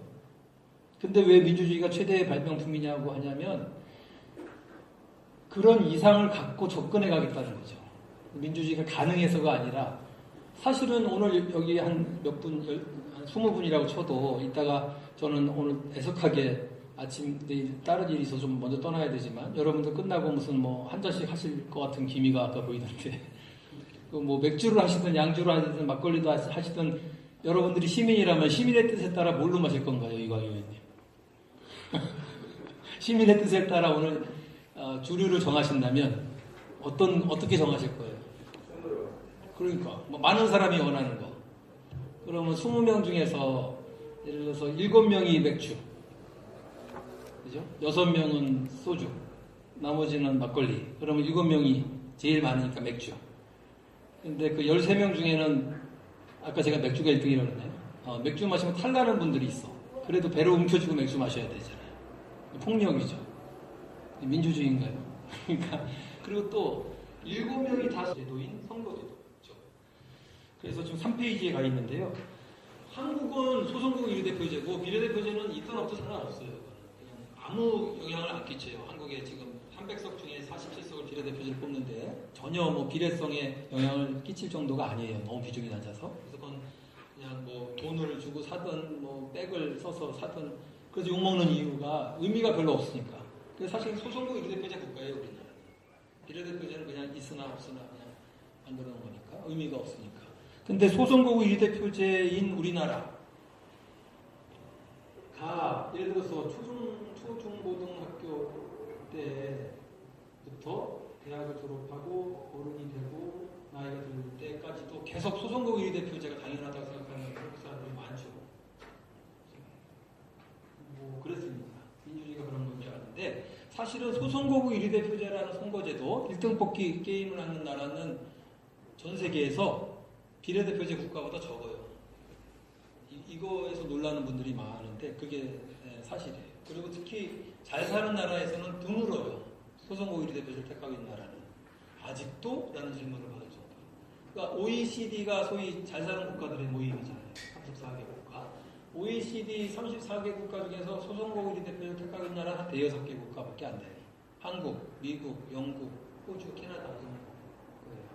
나머지는 다 비례대표제 국가예요. 형태는 다르지만 이렇게 섞기도 하고 뭐 이렇게 하긴 하지만 하여튼 비례성을 중심으로 선거를 치르는 국가가 나머지 다예요. 그러니까 오히려 소선거구 의리대표제는 예외 국가예요. 지금은 잘 사는 국가에서. 따라서 양당제의 국가도 소수고 전 세계에서. 따라서 단일 정당이 정부를 구성하는 나라도 소수예요. 그 말은 합의제 민주주의 국가가 문제 표준이 돼가고 있어요. 이미 됐어요, 사실. 특히 잘 사는 국가들. 소위 선진국가들의 표준 민주주의는 합의제 민주주의예요. 선진국가 중에서 다수제 민주주의인 거는 아까 소선거구 의리대표제를 아직 획득하고 있는 것도 6나라에 불과해요. 그런데 그 중에서도 한국은 굉장히 심하게 다수제죠. 왜냐하면 미국은 알다시피 다수제, 중앙정치는 다수제지만 연방국가잖아요. 그죠? 연방마다 다 다르잖아요. 또 상원이 존재하고 상권 분립이 철저히 되어 있고. 그렇듯이 같은 다수제지만 미국, 영국, 호주, 캐나다는 중앙정치 외에 다른 합의제적 요소들이 있어요. 근데 한국은 철저하게 그런 게 없어요. 그러니까 여소야대가 될 때 외에는 완벽하게 일사불란한 승자 독식제죠. 아마 조선 때보다 훨씬 더 강한 대통령, 강한 권력자가 나올 수 있는 구조죠. 합법적으로. 그런데 하여튼 제가 여기서 3페이지에서 말씀드리고자 하는 것은 합의제 민주주의 국가가 대세다라는 거예요. 우리가 예외임을 알자라는 거죠. 한국식 민주주의는 예외예요. 미국, 영국 정도밖에 없어요, 진짜. 근데 너무나 미국을 따라왔기 때문에 그동안 미국이 택하고 있는 제도면 그게 세계 모범인 줄 아는데 전혀 아니잖아요, 사실은. 특히 민주주의나 경제, 시장 경제 체제에서는 전혀 아니죠. 근데 하여튼 그런데 민주주의라는 것을 발명한 것은 영국인이었잖아요. 우리가 인정한 거니와. 그때는 다수제 민주주의를 디자인한 거예요. 그걸 웨스트미니스터 모델이라고 해요. 영국 의회가 있는 그 성, 웨스트미니스터 모델이라고 하는데 그때는 소선거구 의리대표제였고 양당제였어요. 그러니까 디자인 자체를 그렇게 한 거예요. 그게 제일 단순하잖아요. 1등 뽑자. 그래서 1등이 원하는 대로 다 하게 하자. 마음에 안 들면 다음 선거 때 가르면 되잖아. 이렇게 생각해서 약속한 거예요. 근데 그때는 농경사회였잖아요. 동질사회였으니까 별 문제가 없었어요, 사실. 지역마다 1등 뽑으면 되니까. 그런데 그게 그 영국인들이 디자인한 다수제 민주주의가 다른 나라로 다 수출됐을 거 아니에요. 그래서 초기에는 19세기 중순까지만 해도 거의 민주국가는 다수제 민주주의 국가였어요. 지금 우리 눈으로 보면. 근데 19세기 말 20세기 초에 거의 다 유럽 국가들이 바뀌어요. 비례대표제 국가, 합의제 민주주의 국가. 문제가 생겨서. 그래서 지금 우리가 알고 있는 비례대표제 국가들의 거의 다가 19세기 말과 20세기 초에 다 바꿨어요. 선거제도 비례대표제로 바꾸고 다당제로 가고 여러 정당에 의해서 연립정부 가고. 그리고 2차 대전은 끝나고 독일이 실패했다가 바이마르 실험을 실패했다가 다시 돌아오고 합의제로. 그런 식으로 대부분이 다수제였던 민주주의 국가들이 대부분이 합의제로 돌아오고 있는 추세가 쭉 역사예요. 민주주의 역사. 최근에도 이런 변화가 있었다는 게 뉴질랜드가 93년도에 다수제 민주주의 국가에서 합의제 민주주의 국가로 바꿔요. 민주주의 시작한 이후 계속 영국식 소선거구 비례대표제를 했거든요. 뉴질랜드. 근데 93년도에 독일식 비례대표제로 전격 바꿔버려요. 국민투표. 선거제도 바꾸는 일은 거의 안 일어나요. 오래된 민주주의 국가에서. 뭐 이유는 아마 여러분 아실 거예요. 상식적으로 지금 국회의원들이 지금 그 선거제도로 인해서 뽑힌 사람들이잖아요. 그래서 자기가 뽑힌 이유를 알 거 아니에요. 혹은 다음에 어떻게 해야 재선될지도 대부분 알고 계시고. 그래서 선거제도 바꾸는 것은 쾌히 찬성할 리가 별로 없죠. 불확실. 하여튼 그래서 후보 단일 압력을 좌파만 하는 게 아니에요. 우파도 하잖아요. 1대1 구도로 만들잖아요. 그 말은 1대1 승부가 돼야 비슷한 것 중에서 하여튼 누군가 이길 거 아니야라는 것이 뭐 너무 상식적이긴 하죠, 사실. 욕할 수는 없는데 구조가 1등 뽑기 게임이니까 그렇게 되죠. 그 말은 정당을 유닛으로 놓고 볼 때는 양대 정당으로 가게 만든 거예요, 선거제도가. 좌파 혹은 보수 혹은 뭐 우파 혹은 진보 비슷한 정당들끼리 선수 하나만 내보내자라는 압력이 늘 작동할 거 아니에요, 선거 때. 그건 소선거 1대표제라면 국회의원 뽑을 때도 지역에서마다 생겨요, 그죠? 그거를 어기면 뭐 배신자는 소리 듣기도 하고, 뭐 판을 깼다는 욕도 듣고 뭐 그런 거 아니에요. 그런데 결국은 1등을 낼 만한 명망가를 많이 갖고 있고, 그를 서포트할 돈과 조직이 튼튼한 정당이 살아남을 가능성이 높죠, 그러니까. 그 당을 중심으로 모일 거 아니에요. 그래서 양대 정당제가 돼요. 소선거 1대표제를 거듭하면 결국은 거의 예외 없이 양대 정당제로 가요. 그래서 우리가 법칙이라고도 부를 정도로 그 세요. 소선거 1대표제가 양당제를 만드는 힘은 굉장히 세서 거의 예외가 없죠. 한국도 결국은 이렇게 됐죠. 지난 총선 때 약간 헷갈렸지만 이변이었고. 그런데 비례대표제를 하는 합의제 민주주의 국가는 그렇지 않아요. 이거는 1등 뽑기 게임이 아니잖아요. 그냥 투표대로 가져가는 게임이니까 다당제로 가죠, 당연히. 여러 당이 막 생기는 거죠. 5%짜리 정당, 10%짜리 정당, 20%짜리 정당. 그리고 가만히 생각해 보세요. 농경 국가가 아니라면, 우리 한국 정도의 산업화 국가라면 얼마나 이해관계가 얽히고 섞이고 복잡해요. 시민의 선호가 수백 가지잖아요. 그런데 지지한 만큼 유력 정당이 될 수 있잖아요. 따라서 다당제가 되는 건 너무 당연해요. 그렇죠? 노동자 정당, 소상공인 정당, 청년 정당, 하여튼 원하는 대로. 네덜란드는 동물당도 생겼잖아요. 그러니까 그때 시대와 공간에서 요구하는 유권자들이 모이면 당하는 수 있는 거죠. 모아두면 되잖아요. 그 정치 시장의 활성화가 굉장히 적절하게 일어나는 거죠. 따라서 비례대표제인 국가는 다당제로 가는데 그 특성은 어느 한 당이 단독 과반 50%를 넘는 가능성이 거의 제로에 가까워요. 그러니까 유럽의 비례대표제 국가치고 어느 한 당이 50% 넘는 예는 무슨 전시라든가 특별한 경우에는 없어요. 가장 강력한 유럽의 비례대표제 국가 정당이 아마 스웨덴 3인당일 텐데 그래봐야 40% 초반 정도죠. 독일 기민당이 이래봐야 30% 중후 소중반이잖아요. 그런 거예요. 그게 1등당이죠. 어떻게 50% 넘는다는 건 유럽인들의 문제는 정말 말도 안 되는 거죠. 어떻게 그 다채로운 선호를 갖고 있는 시민들이 한 당에게 몰려가 50% 이상. 그죠? 그러니까 유력 정당이 20%짜리 2개, 30%짜리 한 2개, 10%, 5% 이렇게 돼서 당연히 다당제죠. 그죠? 세 번째 특성 마지막 권력구조.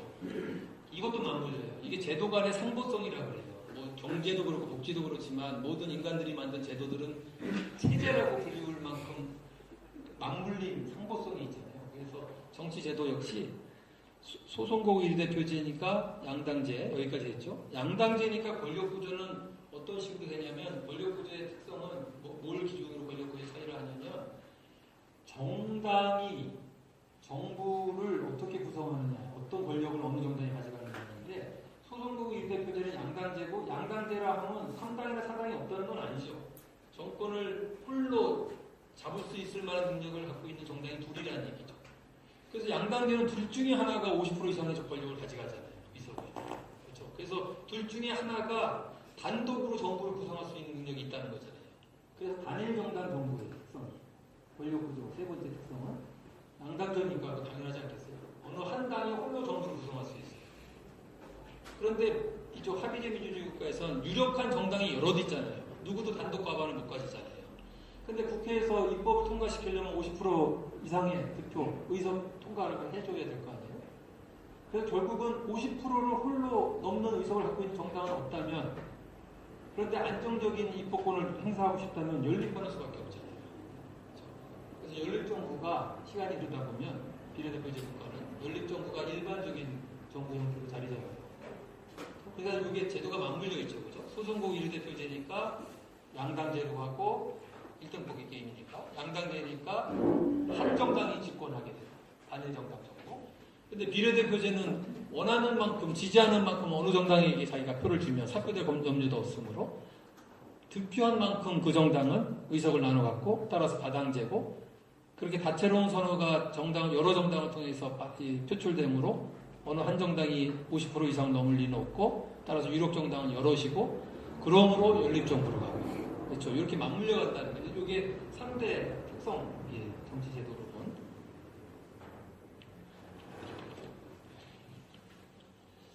그러면 가장 기초적인 게 선거제도라는 것은 아까 제가 말씀드린 거 그대로죠. 선거제도에 의해서 정당 체계가 결정되고 그것에 의해서 권력구조가 결정되고 따라서 그 나라가 합의제 민주주의에 가까운지 다수제에 가까운지가 결정되잖아요. 그러니까 대의제 민주주의니까 당연히 기초선거제도 그 나라의 민주주의 성격을 결정하는 것은 가장 기초